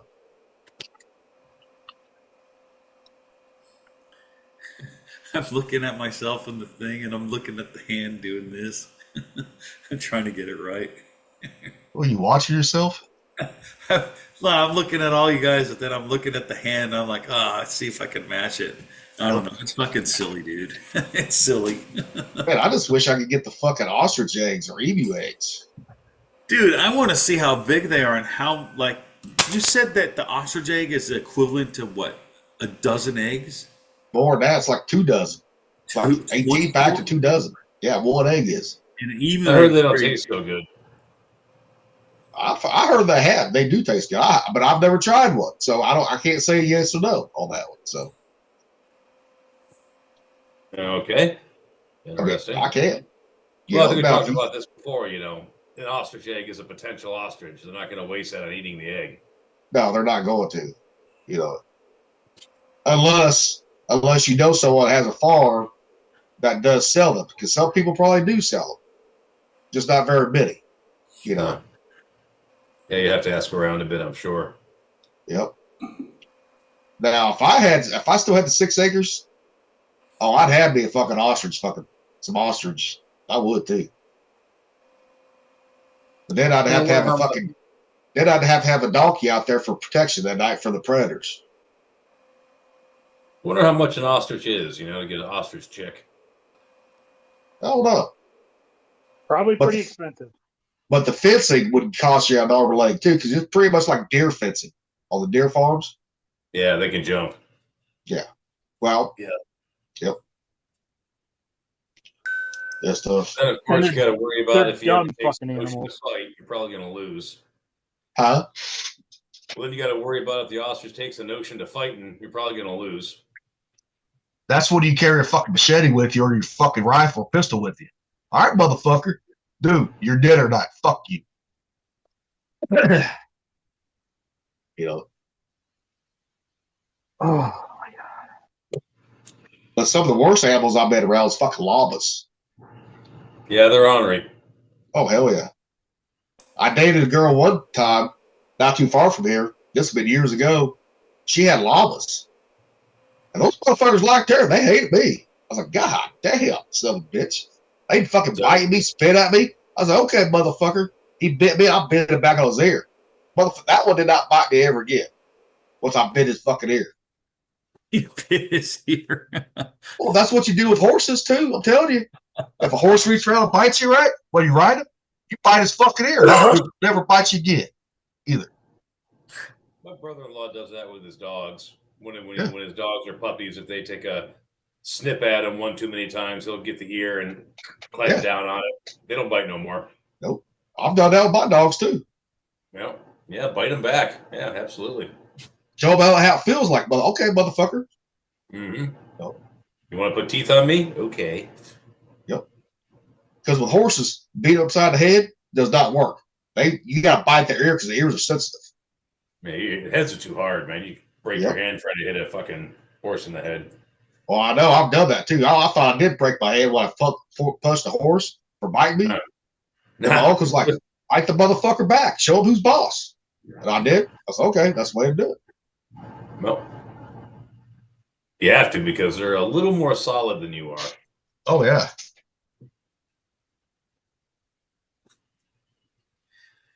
Hell, given the way horses are built, man, I'm surprised we managed to domesticate those things at all. Those big old freaking jaw muscles, the powerful hind legs, the sheer size of them, the height. Well, the thing is, you got to break their fucking will. You got to break their will. Got to make Oh, them yeah. take. Got to. There ain't a horse in the world that couldn't kill a human if it decided to. Oh, yeah. Then once you break their will, then you build their trust together. Yeah. You know, Wasn't it called Break Their Spirit? break their spirit, but will, yeah. Okay. You know, Oh, are we talking about dating now? Cool. huh? I'll be right back. Don't talk about that until I get back. I want to hear this. Keep shit. going, fellas. I'm gonna Don't, lay don't down talk. for. I'll be Keep going. back I'm gonna lay after. down for a little bit. All Don't, right. don't talk about the dating yet, Thumper. I'll be right back. You guys talk Keep it about going. talk about hamburgers and pizza and submarine sandwiches or some shit like that. Oh, I just thought Yeah. I'd throw that out there. That's all. Shit's funny. Well, now that Gilly's gone, let's talk about how much we hate Gilly. God, that redneck fuck, man. I can't stand fucking Gilly, dude. That stupid ass chuckle, that idiotic tobacco chaw. My God, it's your turn now, Thumper. he probably doesn't even hear you. He'll He had to watch go it lay down. later. His vertigo. His vertigo's Yeah, fucking I with him. Dude, I only ever Right. had vertigo once in my life out of the blue, and man, it was the weirdest goddamn experience, man. I'm glad I've never had to do it again. So I've never had vertigo per se. I did experience the first time being on the ship when I was out to sea Yeah. and we came back to Everett, and I was walking down the pier and I felt like I was doing this, Yep. you know? And then I stood there for a second at the fucking end of the pier where the telephone was, the payphone, Yep. and I was like fucking holding on and like rocking back and forth. And then it went away, and I never had that again, ever. And I've never been seasick. It's really weird. I got a little bit seasick the first time out. I never did puke, but I was a little queasy. But after that, I was fine.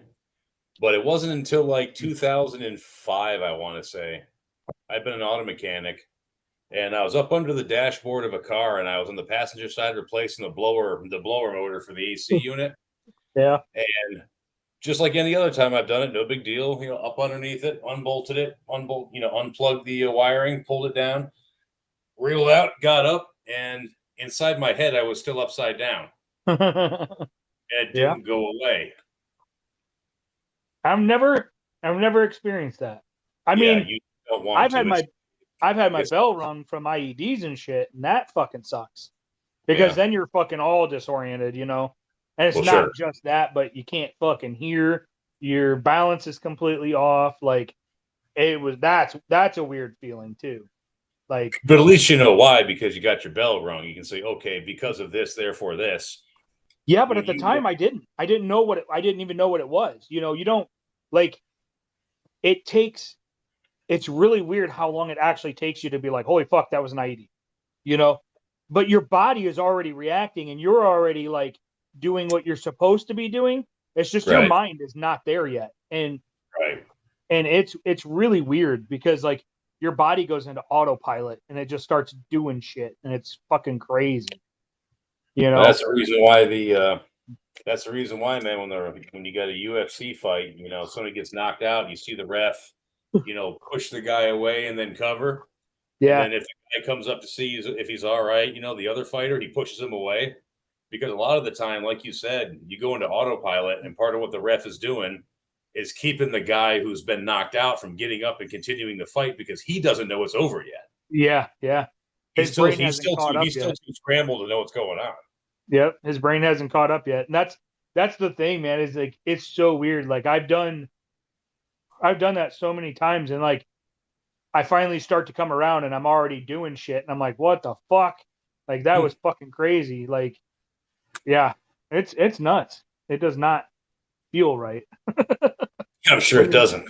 when you're knocked out like that and or even just fucking just getting your bell rung. It's crazy. But I I'm mean, lucky. I ain't never had my bell rung like that before. yeah, I have a few times, but it's I would prefer not to anymore. They're a little tight. What up, little Tate? And there he goes. And there he goes. And he's gone. Oh shit. Oh shit, indeed. Yeah. I heard y'all talk about vertigo. Yeah. Yeah, we were talking about your fucking vertigo and it kicking off. I'm telling you, you don't want this. I'm telling you, you don't. I don't want it. It sounds freaking terrible, dude. Oh, it is. Like really bad. But I've been doing pretty good today, at least, anyways. All this stuff. Hmm.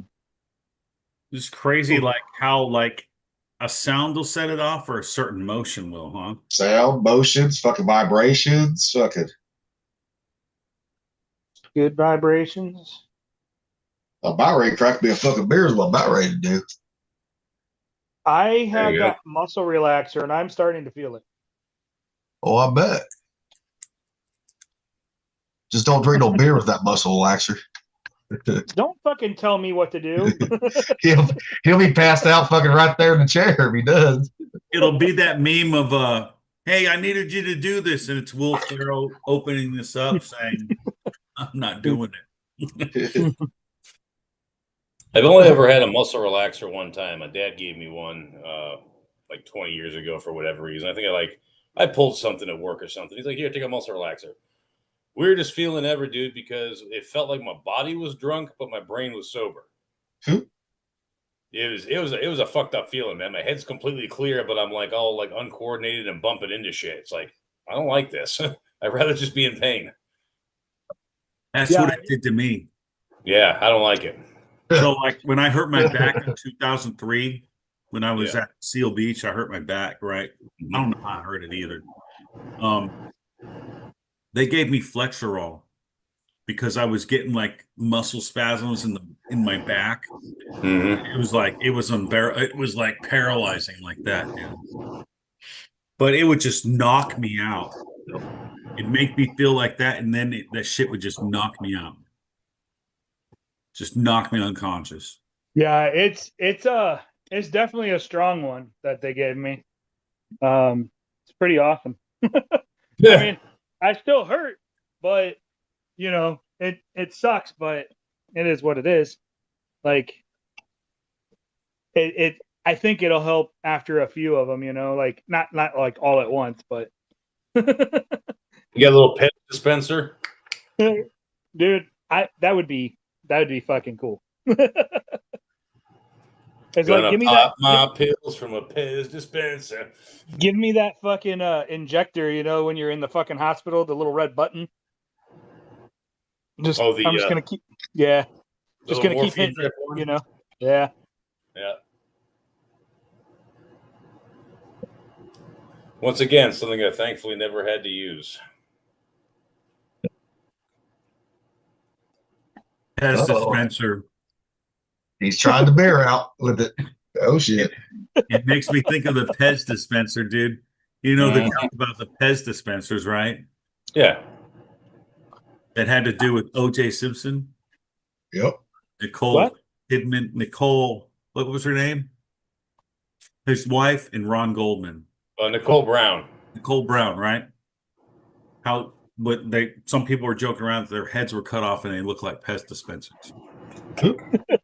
That's good. I've You never know- heard that one. I don't know if what's it's crazy? real or not, but I remember people joking about that back in I've the seen day. it. I like it. I've seen their autopsy photos. What's They it weren't like or no? they weren't completely cut off. Like they were, but I've seen the autopsy photos. But you know what's funny is I collect Pez dispensers. I've collected them for years, even back then when we were on the ship. I have probably 500 or 600 Pez dispensers. I have like complete sets too, Jesus like Christ. Wizard of Oz ones and stuff. Pretty cool. Nerd. Yeah. Huh? Nerd. Nerd. Whatever. Hey, that could be fucking along with my 13,000 baseball cards. That could be a good fucking retirement for my son. Yeah, but baseball cards right now ain't worth shit right now. Yeah, these are from the 80s and 90s, so they'll I- get their value back. Dude, I still got some from dad's. Yeah, plus mine, right? You're right now. They ain't worth nothing right now. I have a Mark Grace rookie card. Yep. It was his rookie season. I do too. Well, hold on. It was the one that came out while they were in spring training. Yep. And I had got it autographed. Nice. Yeah. So I got uncut sheets of it's got fucking Ken Griffey Jr. rookie card on it, uncut sheets framed up. Nice. Oh. Yeah. I got like the whole 91 Upper Deck season, Yep. Upper Deck complete set. Yep. I got that. I got fucking all kinds of shit, dude. Yeah, I got 85 complete sets all the way up to fucking 2,000 complete Nice. sets. I need Good to stuff. take them in and just see if there's anything worth Yep. anything yet. Like, But I wish I would have bought fucking Al Pujols' rookie card. Because well, that yeah, one is 'cause still how much is that now? a few $1,000s. Yeah. You know, But see, in the early 90s, late 80s, early 90s, Yep. I basically worked for cards at this card shop down the street from where I Yep. grew up. And I was there all the time. And they're like, well, instead of you spending money, you just want to work here. Cause I knew all the players' stats. I knew Yep. what their cards were worth. Like I was like a walking Beckett at the time. And they fucking just let me work there and they paid me Yep. with cards. So Oh, yeah. like I had Michael Jordan cards, I had fucking baseball cards, I had fucking hockey cards even. And I'm like, I don't even like collecting hockey cards, but okay, if you're gonna pay me in cards, why not? You know? But I was, Okay. too young to be on the payroll. Yep. So See, I got Dad's, Mickey Mantles, Pete Roses, Nolan Ryans, all that shit. Ozzie Smith's Really? rookie card. Yeah. see, I don't have a lot of Mickey their rookies, Mantle, but- dude. Mickey Yeah. Mantle. Oh, It was not an early one. It was like a 1959, 1961. You know, but Man, Pete Rose's rookie card is almost perfect, except for it's got ink mark on it. That's it. I got So a that couple takes the value autographs down on- way a lot right there. I got Ozzie Smith's rookie card when he was with the Padres too, Nice. but that ain't worth nothing. You know, but A Satan Pez. Nice. Yeah, you kind of reminded me of that one. oh, nice, man, nice. that's cool. Oh yeah. That I picture. mean, I used to collect comic books too. I tell my brother when I went to Navy, he took them all. Motherfucker. I I have- said, Still got all mine, dude. And all I my have a comic couple cards. comic books. I have some Zorro ones from like the 70s, I think. And then I've got Pit #1. I got that one. I got that when it first came out in the early 90s. The Yep. original Pit #1. And I have some Venoms. Yep, I got a couple of them. And I think, well, like I said, I have some old Zorros. And I think I have some Superman ones. Maybe. I don't even know if I still have them. I know I had when Superman back in the 90s when he died in the comics, and then they brought out the other Supermans. Mhm. Those are the ones I had. I don't know if I still even have them. I Got haven't the opened that box Superman. in forever. all the black. Uh-huh. Yep. You know, Yep, I got that one. my brother took those, and I had all my Sergeant Rock ones. I was Sergeant Rock and Superman, right? Sergeant Rock, I loved him because you can get those back in the day cheap as fuck. Yeah. Howland, the Sergeant Rock and the Howland Commandos. Yep. Yeah. Hell, I got an old Marvel Tales like #5 from like 1963. Oh yeah. Nice. Yeah. I don't know. I have to go through my shit and see if I have them. I don't even remember. That's completely different from me because I didn't start reading comic books until after I became an adult. Oh, Yeah. Like I was bored, right? Because I was reading all these Dirk Pitt novels. You know who Dirk Pitt is, right? Clive No. Cussler. Uh, Clive Cussler made a guy. He's like the James Bond or Indiana Jones of the sea. He's an the Clive Cussler guy. Okay. and Dirk Pitt's like a really cool character, and he's got this guy. I think it's Al Giardino, and this dude's like 5'4", but he's like 5 feet, 6 feet wide or whatever, like equivalent to like Wolverine. Like Wolverine. I read like Yeah. all the novels, and then the novels about another character. I was like, you know what? Watchmen's coming out. V for Vendetta just came out. I went and saw the movie. I thought it was all right. It's pretty good. I like that one. I like that one. You know, it was pretty good. it was okay. I mean, And I found out like, okay, this was written by a guy named Alan Moore. So I bought the comic book. And I bought the comic book in Atsugi, Japan at the next bookstore, dude. They had like this cool bookstore, and they had that, V for Vendetta, and A History of Violence. And I got all those books because they were really cheap at the time.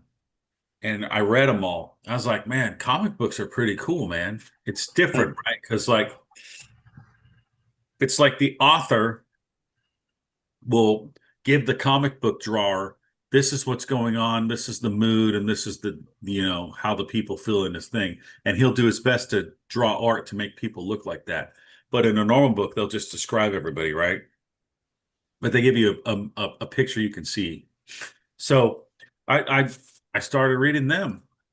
And then when I got home, I didn't do anything for a while. Then my dad passed away, and I took like a comic book with me, right? Because I had Sandman Volume 1, brand spanking new. Someone left it in an office for months. Now, that's Neil Gaiman, right? Yeah, Neil Gaiman. And I took it. I didn't read it though. I read it after my dad passed away, and I was staying with my mom to make sure she was okay because my dad had just passed away. And I ended up going to a place called Ollie's out there, and they had like the Sandman, the precursor, or the whatever it's like. It's like the whatever. The beginning of a movie, right? It's like the beginning of the beginning. What's it fucking Prequel. called? A prequel or something like that, right? Just a statement saying this is what's up. Well, that's what this book was, so I got it for like $1. Okay. So when I got home, I read Sandman Volume 1. I was like, man, this is pretty fucking good. It's not your normal superhero shit, and it's more grown up and adult oriented, right? So I ended up getting all of them. And I read to like a certain volume, and then work got real busy or something was going on with my kids. And this was back in like 2022, where I discovered a lot of problems with my kids that were recurring, and I figured out the pattern and everything. But that's another story. And then I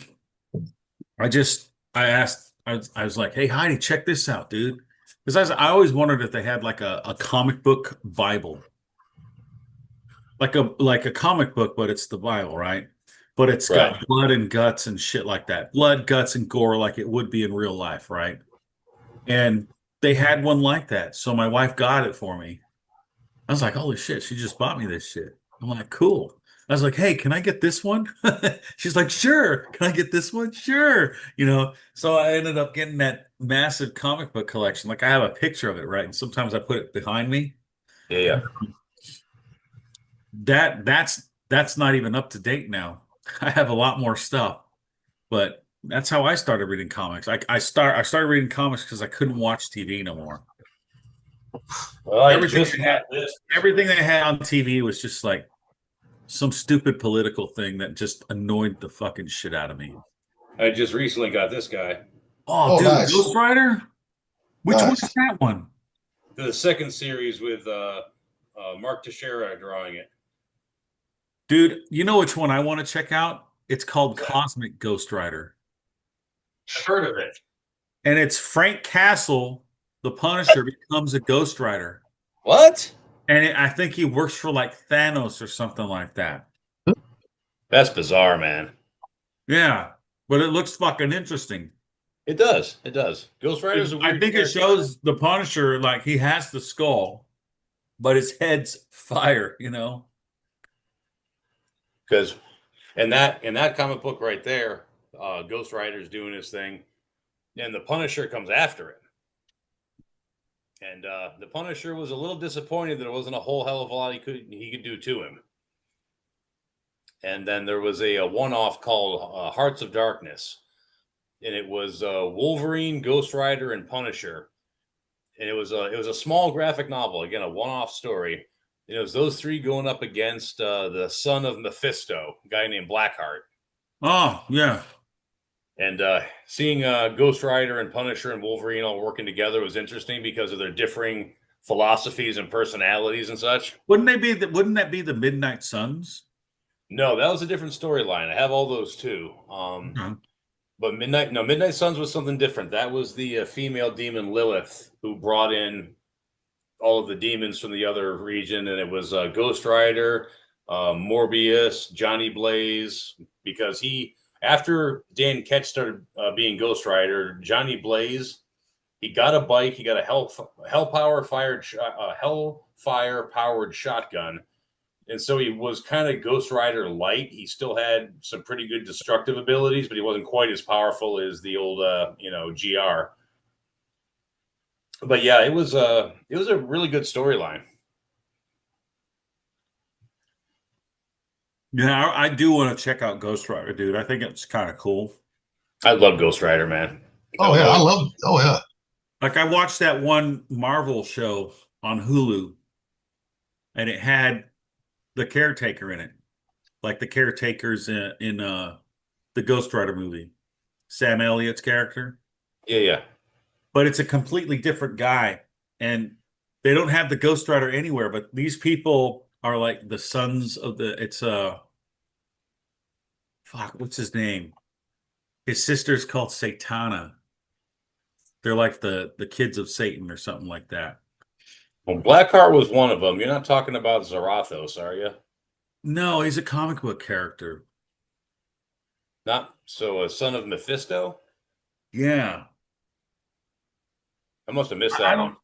I don't know if it's Mephisto or someone else, but he's up there in the rankings or whatever. And he's the bad guy in that show. Yeah, okay. See, I just wish they would have done a Ghost Rider movie correctly. I watched the two with Nicolas Cage, and I love him, but he is the wrong guy to play Johnny Blaze. The movies were boringly PG-13. Like, they just didn't. I mean, if you read those old Ghost Rider comics, man, they're freaking dark. I mean, like, rated R dark. They weren't rated R in the comic books, but, Blade, he was in the same kind of corner of the Marvel universe there, because Blade, I think he was Wasn't also Blade of Midnight Sun too? Yeah, he was. He was another one. Yeah. And so Blade He's was supposed kind of to in be- that corner, and Wesley Snipes was smart to make that shit rated R because it needed to be that dark. I think they need to reboot the Ghost Rider movies, but make it an actual, like, with a mood like Blade or The Crow, like something really fucking dark and rated R. It has to be to really capture that character, because Ghost Rider is all about vengeance, pain, and violence, and driving people literally psycho with his punishment stare. Like, Ghost Rider is into some seriously heavy shit, and so far I haven't seen it done right. I watched the first one out of curiosity, and then I took my kids to see the second one just because my kids wanted to see Ghost Rider, so you take them. But the movie sucked. They really need to, put their heads together and de-Hollywood it and actually fucking do it right. Yeah, they got to stop doing all the political woke shit. They do. Like I heard How to Train Your Dragon was good, but That was good. The first one, I never saw the second one, if there was a second one, but the first one was really good. Yeah, that's worth there's watching. 3 of them apparently. I've not. I've only seen are the there? first one. River has watched him. He loves it. Yeah, the first one was excellent. I really liked it. Well, they made a live action one, and they had Astrid look like not like Astrid in the cartoon. Oh, yeah, I think I heard about that. Anymore, I don't trust live action anything. Mhm. Ooh. Those pills. That pill. You is right there, buddy? I'm starting to get out of it. Told you. Are you comfortably good. numb? Starting to be, yeah. I'm gonna show you guys really fucking quick, right? How stupid motherfuckers are on the internet, right? This is part of the Alpha Gale Kitchen that I'm part of, right? They're asking about socks in a food fucking page. Who the fuck does that? The Hanes socks? Yeah. See, this is how stupid motherfuckers are. That's why I said the anxiety, right? That they have, right? Hanes socks is not fucking allergic to anybody. That would be a different allergy, motherfuckers. Yeah, it's cotton and polyester. Yeah. I was like, I saw that. I said the odd thumper. I said, look at this shit. Not even food. I reported that fucking post. I said, no, it's not food related. Period. Stupid. I mean, I thought the motherfuckers on Smoking Meat channel on Facebook was fucking stupid. These motherfuckers take stupid to a whole nother level. I'm telling you. Well, I think anytime you get people in a group, you're going to get stupid, dude. I got Oh my I God. got a couple of cast iron pages that I follow, and some of the questions. I mean, I understand when you're new into something, there are no stupid questions, but I mean, they go past beginner questions straight into, "Do you have any fucking common sense?" Yeah. Yeah, I'm on some of those pages too, like cast iron pages and stuff. And I So you know watch what I people, mean. they'll ruin their cast iron and then ask the question on what to do. And it's like, you should have asked before you did that. Yeah, You're an idiot. Read the fucking instructions because it comes with instructions how to do it. No, wasn't it's that, like wasn't that the thing that restoring you were and stuff. seasoning the other day when you were here? Oh, restore them, not what you might do. Yeah. Okay. What, You were Rocky? It wasn't that what you seasoned the other day when you were here? Yeah. Yeah. It's a cast I iron. seasoned- I seasoned a cast iron for Gilly and I seasoned a wok for Yeah. Little Tate. very easy. Not a whole lot yeah. to it. Yep. No. You put the oil on it. You rub it in really good. You wipe it off as though you regret ever having put it on to make sure there ain't much there. Put it in the oven at 350 upside down for about an hour. Turn it off. Let it cool naturally. Boom, done. Cook some bacon. Shit, I do mine on my fucking gateway. Fuck that bitch. I can get fucking 400 degrees, 500 degrees on that bitch. Yeah, but you don't need to. I know. I just don't want to stink the house up. You don't want the smoke to roll out on it, you know. Exactly. You Exactly. just want to open up. You just want to open up the pores in the metal a bit to let it pull in. So I do mine outside. So No, okay. Yeah, I do mine in the oven. oh, Hell, I got a when I got my smoker. Actually, there was a. there's the taco queen Oh, there she. Ah, damn it! and Nate. And Nate. She's doing that thing again. No, that's Nate. That's my son. That's Nate. Oh, that sounds a little. I couldn't quite see because He looks like Heidi with long hair. He does. the window. No, the window up here is really small, so I couldn't see who it was. It was just popping in and out, you know. Oh yeah. I call Nate my Asian because he's Mexican and Asian. Amazing. Asian. Now, if he had the same hair color as Heidi, they would look face wise probably identical. He can actually unlock her phone. He can. Oh fuck, Oh, geez, that's dangerous. that's bad. That's funny. I didn't think that was possible, but it was. Well, it's a good thing he takes after her. Yeah, right. Rocky, what the fuck you eat now? I think my wife went to Popeye's chicken, and she gave me a Popeyes. biscuit. Biscuit. Mm-hmm. Biscuits are one of Popeye's strong points, man. They are better than KFC biscuits. But not as good as Hardy's biscuits, I'm here to tell you. I agree. They're pretty good, dude. Ain't none of them better than my biscuits, so there we go. Well, Nick, you're going to have to cook them. Yeah. I will, man. That's one of the first things I'm going to do is show you all how to make some real fucking biscuits. See, I can show you that you show your way, then I can show the Alpha Gale way too. You know? Yeah, that's right, man. Because I put a lot of dairy in mine, so you Yep. can't do that. You Yep. make separate episodes out of it. One that's this and Yeah, then yeah. Yeah, absolutely. And, well, technically, we can do it. He can do his first, and I can do mine because they don't take that long to make. They really don't. Nope. See, mine, like when I make biscuits, very minimal ingredients, really. That's it. Yep. I use flour, baking powder, butter, Yep. some kind of liquid dairy, and then one of the things I do especially for breakfast biscuits, is I'll put in a tablespoon and a half of that chicken bouillon powder, and so I've never tried that. yeah, Never so you tried bake it up like a normal biscuit, right? When you split it and Yeah. butter it, or you make a breakfast sandwich out of it, whatever, it kind of tastes like a chicken in a biscuit. Nice. I'll have to try that chicken bouillon. No, I'll have to try that It's fucking good like that, man. because all mine is the same thing except for I use almond milk, right? Butter, Yeah. flour, baking powder, Yeah. right? Now, you that's can it. eat butter. I use the plant-based butter, Oh, okay, yeah, right. All right. so I don't have to add salt to it because it's all salted anyways, buttery. So I don't have to add salt to it. so it's all there. Yeah, between the butter and the bouillon powder, I don't have to add salt either. But if I don't use the bouillon powder, I put in like a teaspoon of salt Yep. just to give it a little bit. Nice, nice. Yeah. I'll definitely have to try that bouillon on it. Oh, dude, I'm telling you, man, it makes everything. See, what I do is I'll take one of them bouillon biscuits, right? Yep. And then I'll put a little maple syrup on the bottom of it, a couple of pinches of cayenne, and then I'll put a piece of maple sausage patty on top of it with some American cheese. Yeah. So you get kind of a chicken and waffles thing going because you got the chicken biscuit, you got the maple, you know, and you got the cayenne to kick it up a little bit. It's fucking great, dude. Nice, nice. So I don't put maple on my fucking syrup on my fucking chicken. You know, I know. Neither do I. I tried it once, and I understand why people like it, but I wouldn't order it like that every time. I like ketchup or barbecue sauce on my chicken biscuits. That's just me. Yeah, that's good. That's good. And also pickles on that motherfucker too. I'm a big pickle junkie.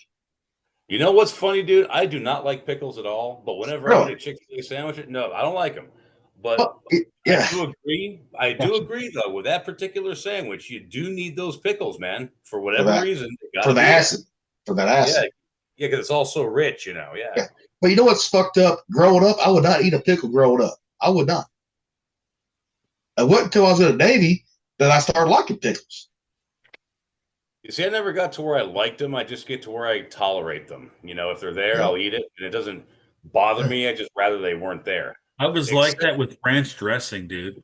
Except with fried chicken sandwiches, in which case I hated ranch dressing, I guess, when I was a kid. You serious? Yeah, I did. I still do hate ranch dressing. Really? I hate blue cheese too. I just don't like blue cheese. Yes. All right. I'm gonna hop off. What happened was, like, we were on the Fife. I think we were on the Fife, right? And they ran out of fucking ketchup, dude.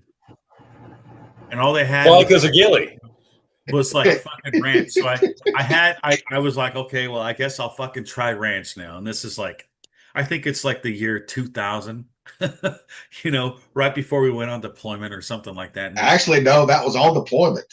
We ran out of ketchup. We was waiting for a fucking unwrap.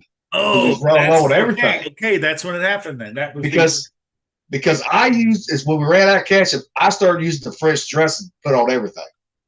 I used the ranch, and I tasted ranch. I was like, this is actually pretty fucking good. So like now I like ranch because of that. But before I hated ranch. I would not try it. Interesting. But you know what's funny? Like me, I never liked ranch dressing, but I did love the ranch seasoning. You put those on taters, right? Yeah. Oh hell. I'll work ranch powder into ground beef and make fucking Take some ranch powder, some shredded cheese. You mix it in with your beef and make patties, dude. Yep. You do that with a roast too. You put a packet of ranch in on a roast in a slow cooker, and you put a stick of butter in it, and that's it. And that's all you need. Or you can do pepperoncinis too. I put those in a lot of times. I do a Mississippi roast, but if you use the ranch and a stick of butter, that's all you need for a roast. You need to roll your pants up. It's good. Yeah, I just got to use the vegan fucking ranch seasoning now. And it's not the same as the original shit. It's not. Because you don't have that buttermilk. I know. So I never use that shit anymore. Tried it once, the vegan shit on that one. I was like, nope. The vegan ranch? The seasoning. Not because the buttermilk is what makes the fucking ranch. It really does. I think, anyways. Yeah. Oh yeah. It's really good. Like, I can't believe that I never liked ranch. I thought about all those times when I went to Red Lobster or someplace where they, what kind of dressing do you want? I would say Italian. I really didn't like Italian, right? Then I found Thousand Island. Thousand Island was pretty fucking good. So I never liked that one either. And then I found ranch. And then when I went to Japan, they had ginger seasoning or something like that for salad. You ever have a Japanese salad, the ginger? Oh, seasoning? Yeah. That salad, dude, that's like my favorite salad dressing. I love that stuff. It's got sesame seed oil, ginger in it, all this bunch of other shit in it. It really tastes good. Oh, yeah. I guess I just love that kind of salad, dude. But Oh, here's one for you, fellas. This just popped up on my news feed. Barry had no luck with the ladies, but then up came an air fryer repairman. Now I'm drowning in the pussy. I just seen that. I was like, oh, that's too good not to share right there. I went into the wrong business. Oh, shit. Yeah. Didn't we all? You know, if that's true, but like, then a lot of guys are gonna be like, okay, I'm gonna start repairing air fryers for the girls, for the ladies, Right? for all those single moms out there. Yeah, gotta fucking heat up them nuggies. Junior's got to get his dinosaur chicken, don't you know? Shit, that was actually pretty good in the microwave. The dino nuggies are. And put them motherfuckers in the oven.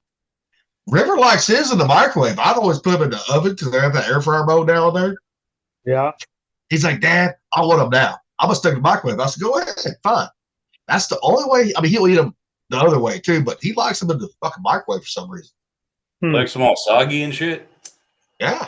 So I was like, okay.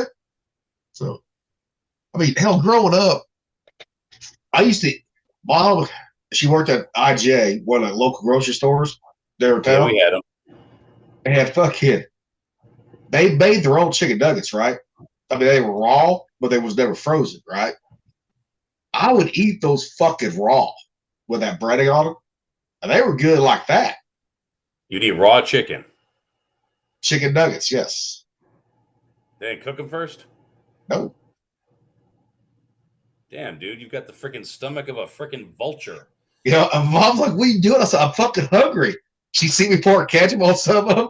I said, Mom, it's fucking good. She goes, you gotta cook those first, dumbass. Fucking crazy. Oh, Salmonella.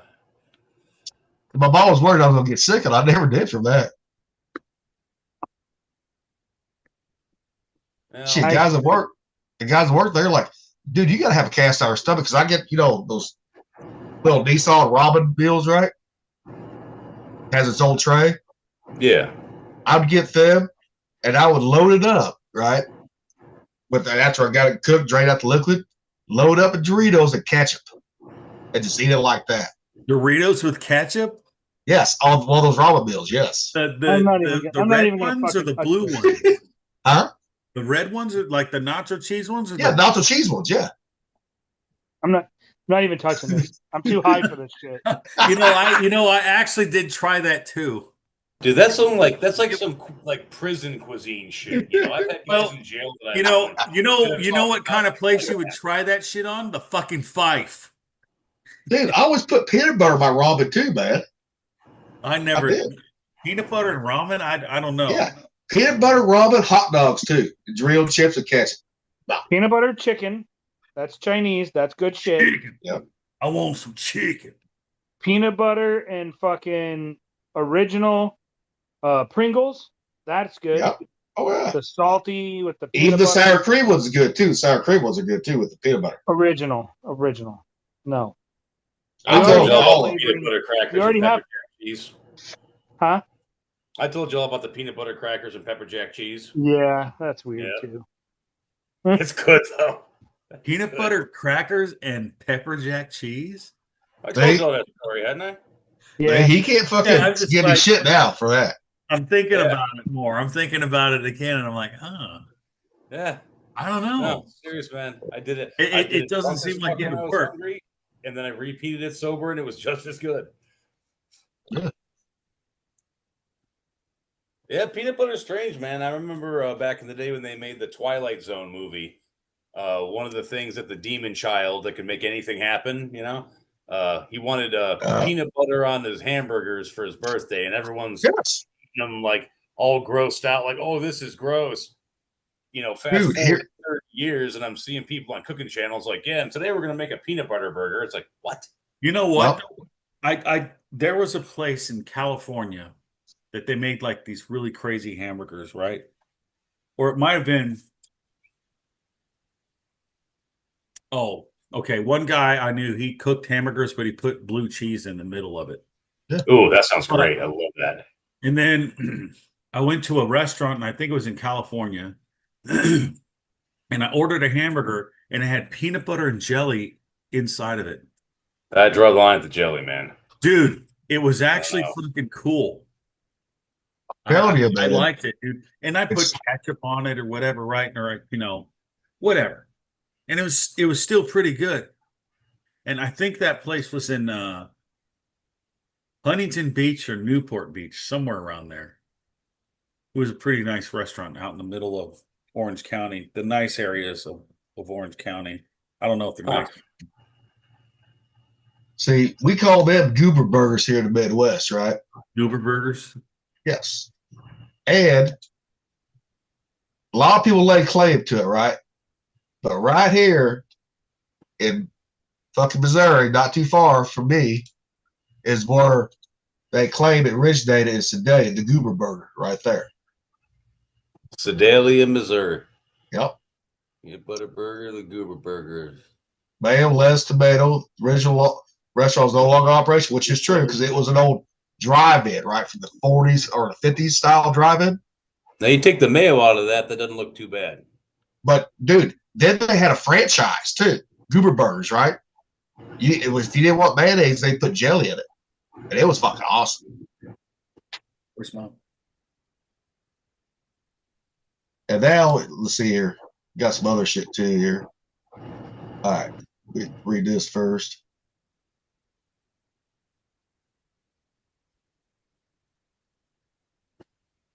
Oh, this is just origins of the hamburger. Never mind. Hey, Little Tate's here. Hey, there he is. What's up, bro?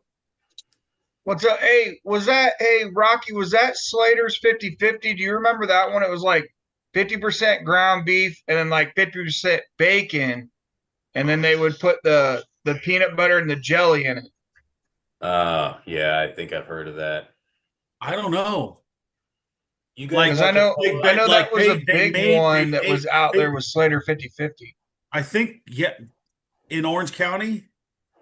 I know it was all over because I was there in San Diego. That might have been the place. It was like this nice, like fancy restaurant, but they just serve Yeah, hamburgers. it was out by Point Loma, the Marine, like out that way. I think it was close to the Marine base. There was one of them out there. Okay, so they have it in San Diego, but yeah, this one was in Orange County. Okay. In like So they might have, Fountain like Valley Gilly's or- saying, I know it originated like the Goober Burger, but that Yeah. was their blend was that 50-50 mix Yeah. that everybody was using. Yeah, You and see, it was actually pretty good. let's see where Sedalia is at, right? It's close to Knobnoster too. Yeah. So those guys that was stationed there, right, probably took it back to California too. Well, yeah, I mean it's a possibility. You could also get a fried egg on it at the same time. Yep. That was a gnarly combination. It was good. It was just like you wouldn't think about putting an over easy egg See, on here's a what peanut here's butter what fucking jelly yeah. burger. see here's what an actual Missouri Goober burger looks like, right? I just found this. So, cook it, top it with peanut butter, and then you fix it. That's it. oh, all right, yeah.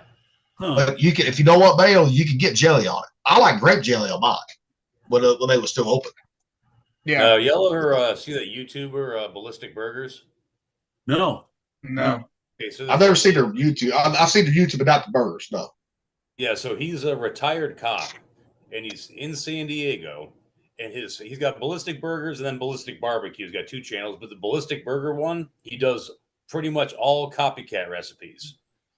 So a lot of what y'all were talking about, like the Goober Burger, the onion, the Oklahoma onion burger, like all them weird burgers from all around the country, he gets the recipes for them, and he copycats them on his channel. So you'll hear a lot of really weird regional shit that most people don't know about. He'll find it and he'll make it. Well, that's where Lil Tate showed me that to get the idea for the pit barrel fried chicken. That's where I got the idea from.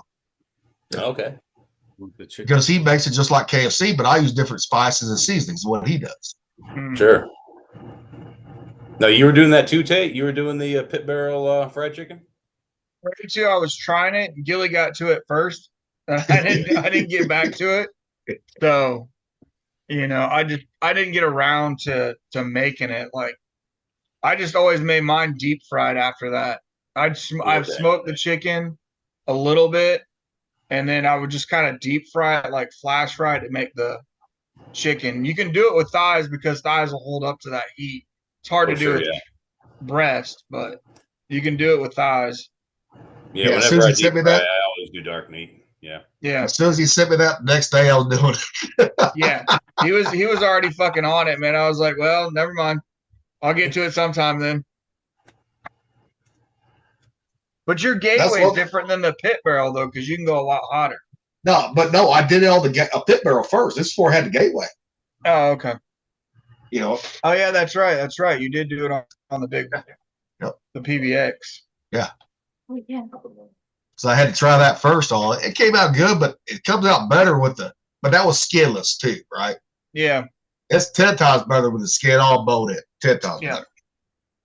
You know? Yeah, the bone on too gives you that extra amount of heat that you can put. Oh to yeah. it. And that skin, you get that motherfucker rendered, everything just fucking Yeah.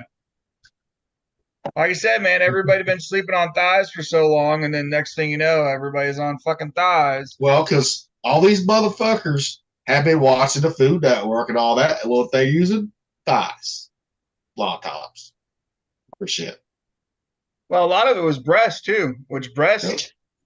they still work. Like if you do, remember, like I heard Rocky talking about Italian dressing. Yeah. If you marinate an Italian dressing and roast off chicken like that, it'll be Oh, yeah. tender, and Yep. it won't dry out on you unless you roast it dry out. Yep.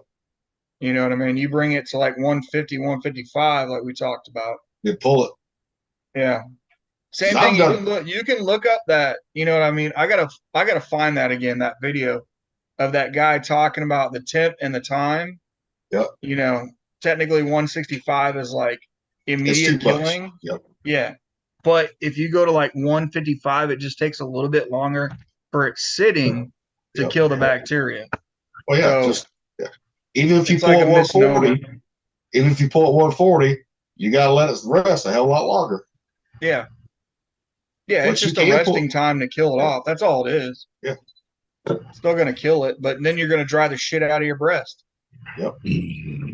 Man, I was reading food safety for fucking Walmart last night, and they were talking about bringing shit up to like 170. I was like, holy shit, For the breast or what?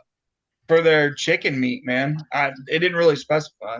Now the thighs they can get away with that because I take my thighs up to Yeah. 200, 205. Yeah. With dark meat, yeah.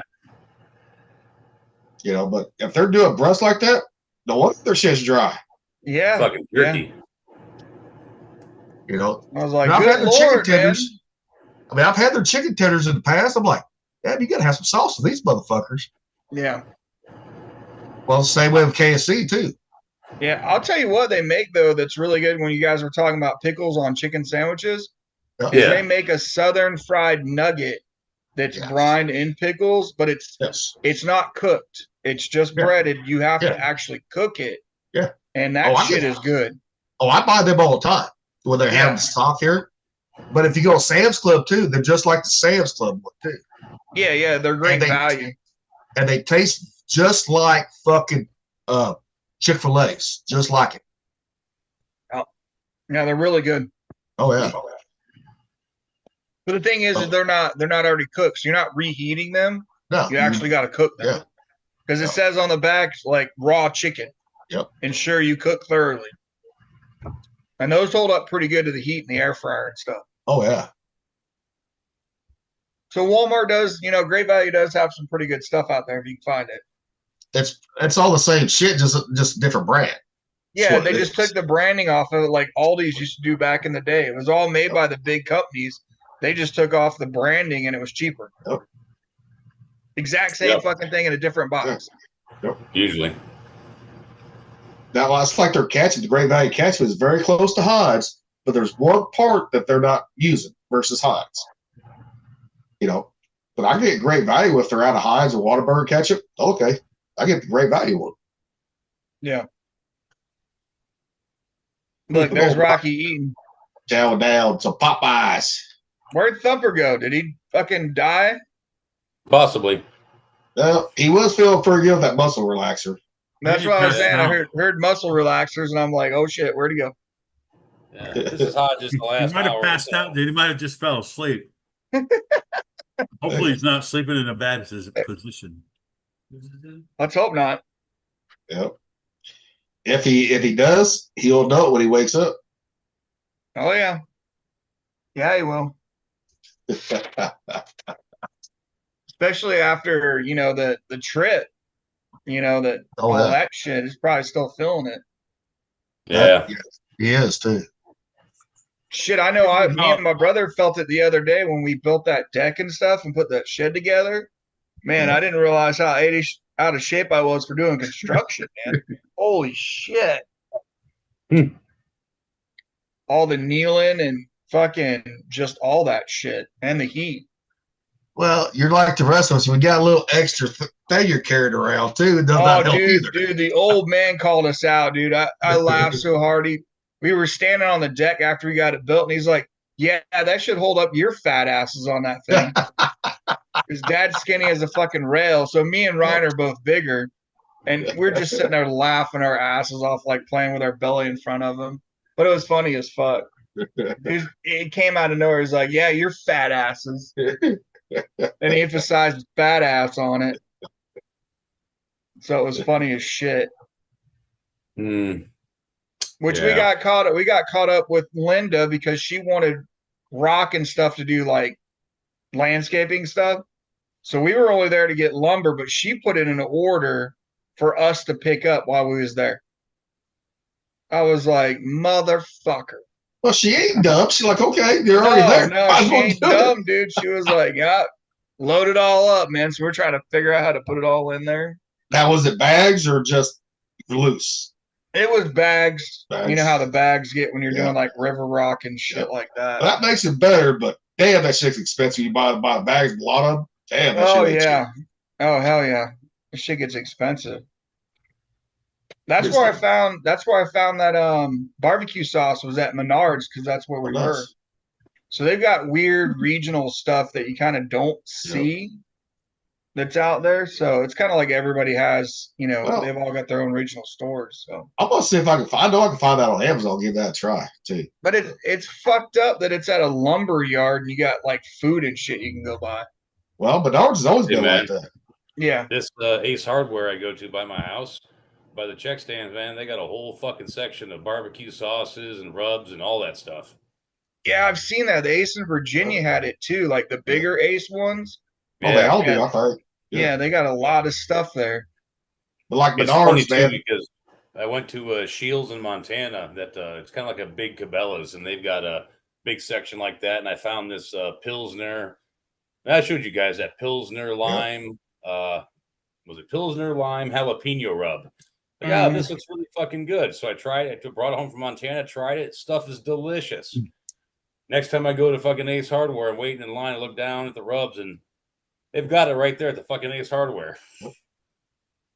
Like Menards, they got their own fucking section of snacks. Oh yeah, dude. Away from the registers, their own section. It's like Walmart. Of what? So Menards does. Yeah. They have their own section of what? Snacks. Stacks? Snacks. Oh, just like Menards snacks? No, they got every brand in there, damn near. Yeah. Okay. They're like any other like hardware store. They have their like a Harbor Freight, so they have their own brands that they put up. That's what keeps them in business. Like their hardware stuff, tools and shit like that. Like you see at Walmart, Harbor Freight, all of those. So they just have a rebranding of a fucking tool. It's renamed. Plus, they give back those big rebates too. Oh hell yeah, dude! We've already like the ACs that we bought.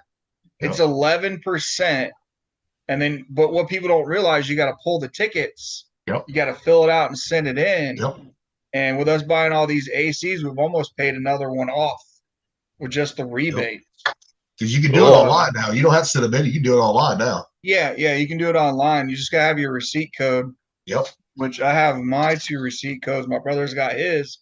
So Menards has a really great rebate on there. See, I don't think we have any Menards around here. I've heard of them, but I've never seen one. Yeah. We didn't have them in Virginia. It's a Midwest thing. Yeah. Mostly. North Carolina, as far as I know.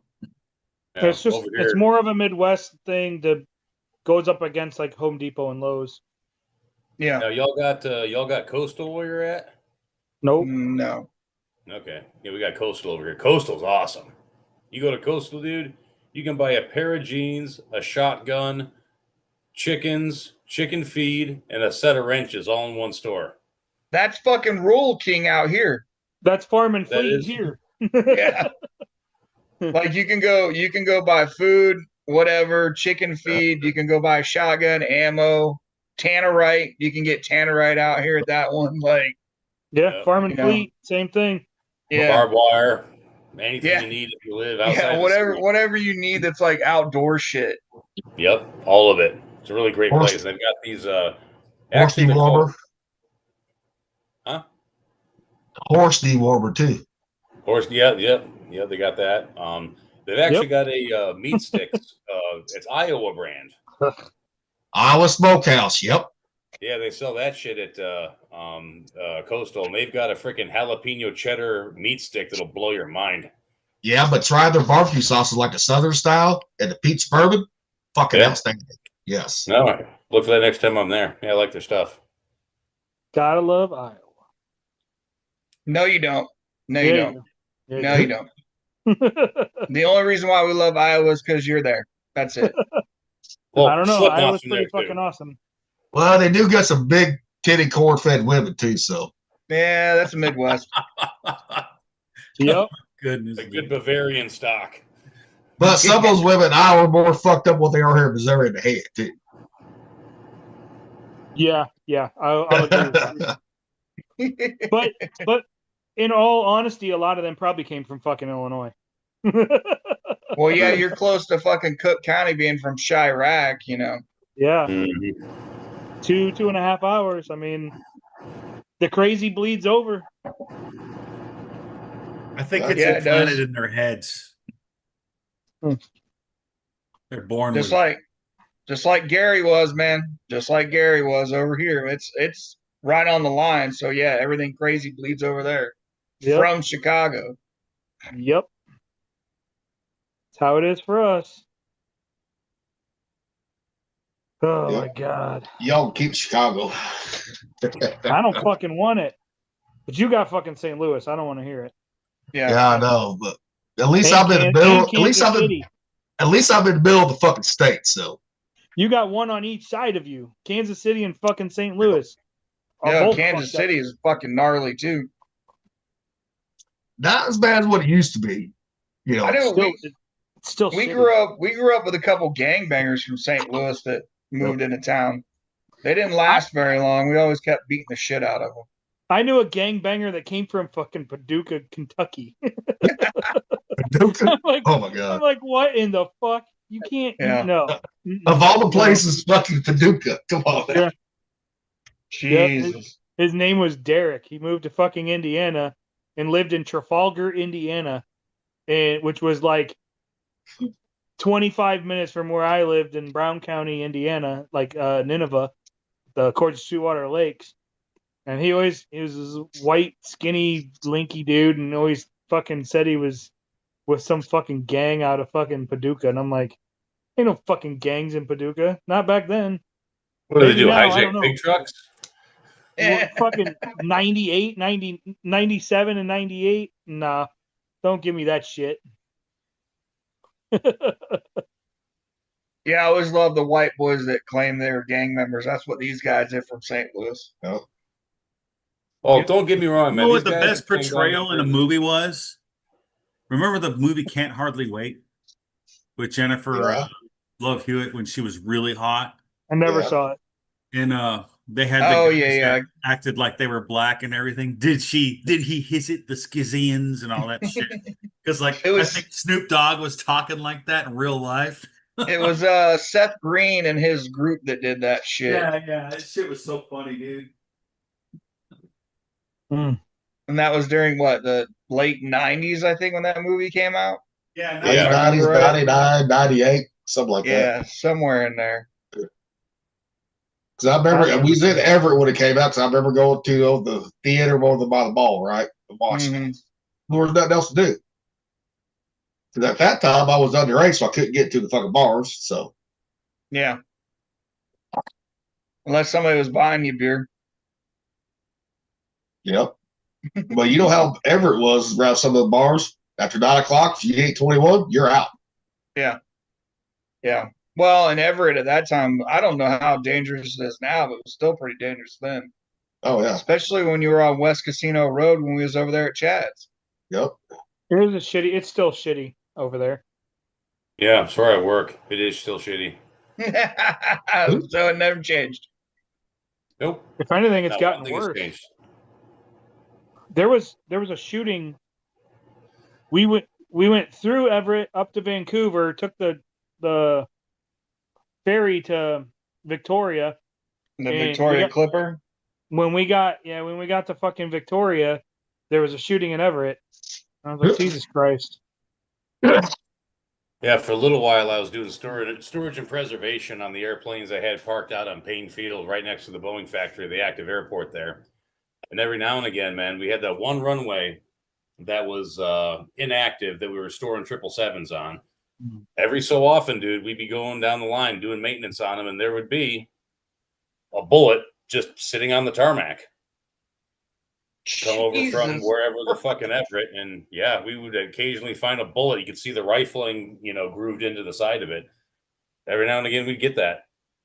Doesn't Washington State have quite a bit like gun restrictions too? Yeah. It's got fucking ridiculous. I was gonna say, and then you're finding that shit out on the runway. Yeah, but like these bangers give a fuck. Yeah, exactly. They want to take it away from the law-abiding citizens. Yeah, well, your story is old as time. Yeah, go fuck yourself.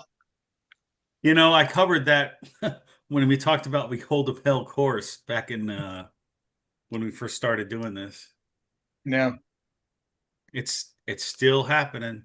It's all part of their fucking goddamn dumb plan. Yeah, unfortunately.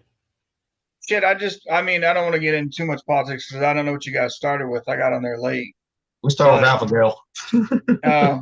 Well, I just seen a video of like the LA gangbangers that are now harassing ICE and all them. Oh yeah. And I was like, you guys, they got the Democrats are starting to put they're using you as footwork, but they ain't paying you because they're giving all to illegal immigrants. You still haven't figured it the fuck out yet. No. Because it's all the black gangs. Yep. Down there running people out, and they're like, they ain't paying you no more. You should be mad at them fucking not paying you. You should be getting the illegals out so you can get money. Well, blacks ought to be happy because right now down in Southern California, the Mexican gangs are kicking all the black gangs out of their territory. They're whooping their asses left and right. It's like you think if you were a black gang member, you'd be like, this could work out for us. Yeah. Well, that's been happening in Southern California for a while now, too, since MS-13's been taking over for years. I mean, they've been looking for ways to reconcile the Crips and the Bloods forever, man. This could fucking do it. Let's all just get purple bandanas, mix the colors, get purple bandanas, and drive all these freaking illegals out. Yeah. I just thought it was funny because they're back to their same old shit. And actually, it wasn't even ICE. It was like LA, county sheriffs. It wasn't even ICE. You're like, you guys are fucking stupid. Anyway, that was my one piece of politics. You wouldn't be in that life if you were terribly bright. I mean, right? True. I mean, I've known a person who's been to prison before, and this is a very intelligent person, mind you. They made a screw up and they spent 7 months in. And when he got out, he said, you think you know how dumb someone can be. You assume the bottom threshold of human intelligence is right about here. But once you've been locked up, you realize it's all the way down here. He was actually amazed at the shit that some people just did not know.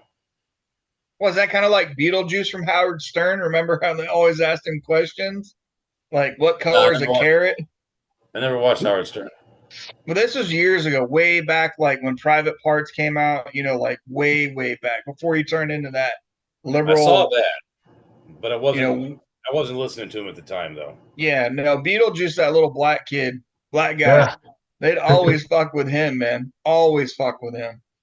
But you were like, there's no way somebody could actually be this unintelligent. But He was, and, But they and they're are. all over. Yeah. And that was about the same time Howard Stern would have Bridget the Midget on there and all those porn stars on there too. Yeah, yeah. Fucking what was it? Oh, what was her name? Jameson. I can't remember her first name. Gina Jameson. Yeah, Jenna Gina Jameson. Jameson. Well, she was in Private Parts. She was in that movie. Yes, she was. That's when they did the subwoofer part. Yep. Yeah. The subwoofer part. No, that wasn't the subwoofer part. That was the first naked woman in the studio part, I think. Oh, okay. Because they were trying to get her off on the subwoofer. Yeah, that was a different chick. The chick that came in studio nude, that was Jenna Jameson. Okay. Okay. All right, I got Nick's new nickname. Nick the White Claw. Oh God. I guess you could turn it into being a bear. That's right. I'm a polar bear, motherfucker. I just seen him take a drink of White Claw, and that's his new nickname. I'll take it. What the hell? I mean, Besides, if he owns up to it. Now, if he was hairy like fucking Thumper, then you could be the polar bear if he was all white, and he'd be like the brown bear. well, this is the Navy, man. You don't exactly have a say in your own nickname. This is true. This is true. Yep. Little Tate didn't have sex, and we start calling him Little Tate. He's like, what? That was the two nicknames I got in the Navy was Little Tate and Walter. Nope. Tommy. Why'd they call you Walter? Yeah, right. I didn't hear that one. You don't remember like Walter Matthau from like Grumpier Old Men and Grumpy Old Men and shit? Yeah, what about him? And then the puppet that Jeff Dunham has, Walter. Right? They're all angry and shit. So that's why they call me Walter.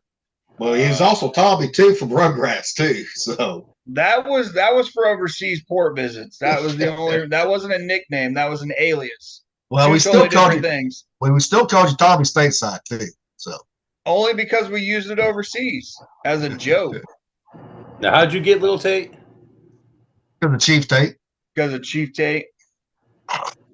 GSMC. Yeah, right. Got it. When I was younger and didn't have my beard, I looked like him when I got there. So that was my nickname. Love it. Little crackhead who could not grow no facial hair. Nope. Still The can't rest of grow us it had all to in shave over every day. either. This motherfucker didn't. I'm like, God damn. I save money on razors like a motherfucker. Yeah. It'd take a week for me Poor to Thumper drop had to enough fucking- for me to get busted. Poor Thumper had to shave twice a day. Pretty Yeah. much. And keep his spiders out of his fucking collar. That's right. I'd fucking shave at like 6 a.m., go to fucking breakfast, go down to fucking muster in the morning, and he'd be like, "You didn't shave." I'm like, "No, motherfucker, I did." You know who you are? Are you related to Rapunzel? No. Climbing Thumper's chest hair to get up to his tower. Oh, he don't like when you pull his chest hair. He don't like that. Nope. You'll get yelled at. Gosh. You might even Thumper get hit. Hanzo. Thumper Hanzo. I don't You know. might even get hit. Yeah, but we can duck though too. So That's the same as like if you pinch the back of my arm, it's an automatic. You're getting hit. I can't help that Dude, fucking reaction. serious. I hate that One reaction. time, I dude. hate being pinched back there behind in the back of my arm back here. right there, Ow. tricep area. Yeah, I'll fucking swing Right. on you so goddamn fast. I don't care who you are. You can be my mom. I'll knock your ass on the fucking ground. Pitch it and then duck. Just hope you don't One cover the time knee. I was in a fucking grocery store, man. I was in a Winco. This is years ago, but I was in a Winco with the wife, and we were teasing each other back and forth. And she got a wild hair, and she reached over and she pinched me right there. And the anger instinct is like immediate. Like it short circuits the decision making processes and goes right into the hit part. And I raise my hand. And I'm like, don't ever fucking do that again. Like it was like I almost like instinctively just Here's I'm what a you tough should have guy. done. If she pitched you like that, you pitch your nipples like that. well, at appearance. A real titty twister. Yes. I'm with Thumper though. That's like you get pinched in the tricep, dude. That is like anybody but my wife would have gotten hit I without hate question. it. Or if it's girl now, sometimes you got to twist their dick, grab their dick and twist it if it's girl now. Sometimes. God, what the heck? Dick and twist it. Oh my This is an God. MMA fight. Twist it, bop it, fucking push it, Pull it. pull it. You Just don't jerk dick it. twist. Oh, Rocky's like, what the fuck? You guys are just cracking me up, man. Has Rocky not seen the grab his dick and twist it? No. What is that from? Oh, okay. You've never seen the grab his dick and twist it. No. It's a meme. That's what it is. All right, I'll send the link to the group chat.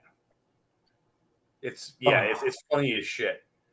It's a guy who's heckling a fighter during an MMA match, and he just screams, "Grab his dick and twist it." Well, the original meme was about how do you fight women today? Grab his dick and twist it. Oh my God. It's such a stupid. Oh, it's so gross and stupid and wrong. it's like when you're about to get in a fight, you just strip down completely naked, and the other person won't want to fight you anymore. I've Yeah, seen the, that one the too, crazy yeah. one. Yep. All right, place, Rocky. the only place you don't do that is in prison. That's it. Well, yeah, obviously. You'll either enrage them or they'll get the wrong idea. Shit, we were doing that one night when I was on the Bulkley. We were at a buddy's house. Everybody was stripping down to their boxers to wrestle, so nobody could get an advantage on grabbing anybody's fucking clothes because we were all fucking drunk.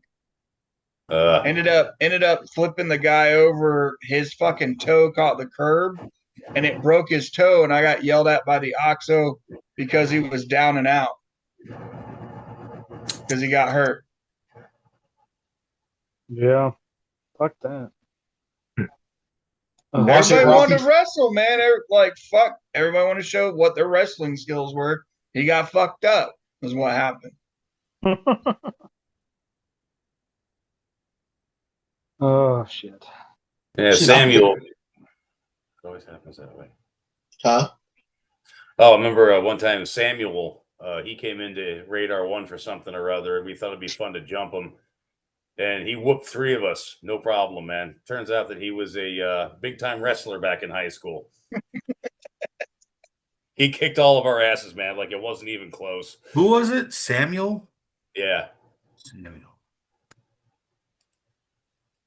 I don't remember Samuel. Do you guys remember Samuel? Yeah. Samuel? I don't. But by the time he got there, Rocky, you wasn't into your wrestling phase no more. No, I wasn't. You But was starting to McClendon get was the into only one that Christian wanted to phase. wrestle all the time. Who? McClendon. That That's, Cass too. that's probably because he wanted to grab your dick or something. Probably. He wanted to jerk you off since he already jerked his shit off numerous times. Yeah. He liked rubbing up on you. It's like doing that nude wrestling that goes down. You know what I'm saying? Yep. My dad likes to nude wrestle with other boys. Yeah, okay, dude. Getting heckled off to the side. That's what I'm talking about. Yes. They kick his ass too. It's like the No, fighters that- Rocky, Huh? he's younger, so he's gonna hurt you now with that back. Yep. All I gotta do is just touch his armpit and he's down and out.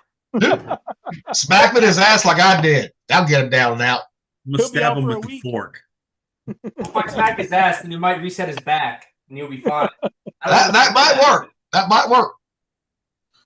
I wish it was like I'd be in a situation like in The Incredibles where the dude hurts his back and then the robot stretches him out and fixes his back for him. That's what I Think- fucking need right now too. The thing that Syndrome had made, it was like AI from whatever time period it was. I'm supposed to take 3 of these fucking pills a day. These fucking muscle relaxers. And every 8 hours, right? Jesus. There you go, Rocky. Yeah. Yeah. Bend over, big boy. No, What the hell? This is for my Cajun cooker. For my boys. Yeah, The Oh, swamp. I was gonna- What was it? I The was gonna swamp go get- one? I was Yep. gonna go get my paddles and floggers. I thought we were gonna have show and I'll show you real quick. tell. This is gonna go off the rails, isn't it? It's So you already should off the now. rails. It's gonna be great and grand. I gotta go get the key to my toy box. Gilly's using shitty cooks with mine are dedicated. I have not used this thing yet. Enterprise I still have not used this yet. What the fuck's that? Can't see Swamp bucket. can't get it. Put everything in there, right? for the crawdads. Fucking potatoes, sausage, everything, man. Put it in there, Oh. fucking go town. Oh, that's heated, right? That one's heated. Huh? That one's heated. Yeah. Yep. Yeah. And I'm gonna use that on the new podcast. I've never used it yet. I've had it for what, a year now? Yeah, ever since I sent you the link to it, like, have you ever used this? Next thing you know, he buys it the next fucking day. That's Just what like he you did the fucking KFC does. chicken. Yeah. He does that shit all the time. Hey. It's like he was barely fucking smoking shit, and then he starts talking to me about smoking, and now he has fucking 15 barrels in his fucking yard. I was always smoking shit, goddammit. I just took it to the next level. Next level. Next level. My, I only my got buddy, only got 4 smokers taken. 4. Just 4. my brother's got a coworker that whenever Ryan says something he's gonna buy, he goes out and buys it. So Ryan just keeps telling him shit to buy, and he keeps getting him to buy shit all the time. Yeah, but I ain't that gullible on that one. What's he getting them to buy that's funny?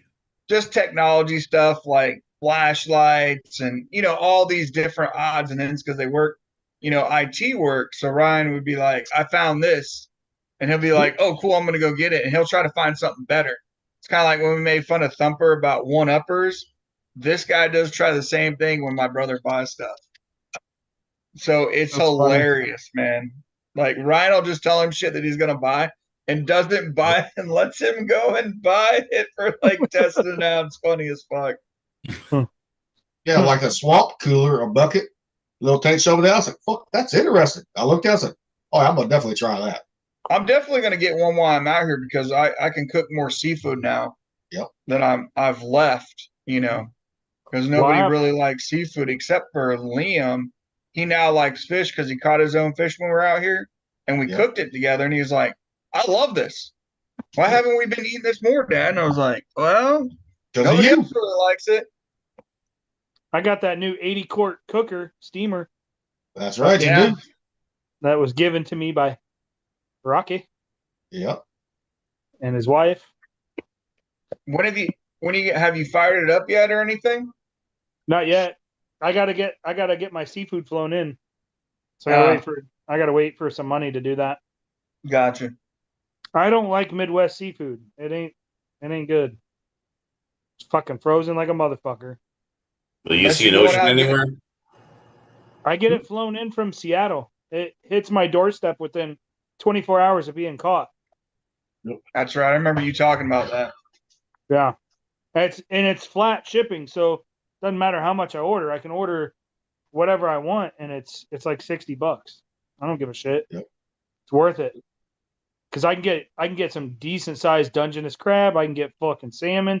I can get sea bass. I can get fucking scallops, all shrimp, all kinds of stuff. And it just shipped straight from fucking Pike's Market, public market. Start laundry or anything? Right to my doorstep. And it's not even frozen when it hits my doorstep because it hasn't been that long. It's still nice and cold. Yep. But not frozen. So you don't get any of that fucking freezer burn flavor or anything like that. Doesn't get all rubbery. Nope. It's fucking fresh. It's no different than if you were to go to a restaurant that got a shipment the day before and served it while you were there in Seattle, That's what's nice about it. Oh, All right, fellas, about ready, did it? Yeah. Yeah. yeah, I'm Sure. getting ready to go grab another beer. Take us out, Rocky. All right. Let me make sure the audio is right. Okay. All right, here we go.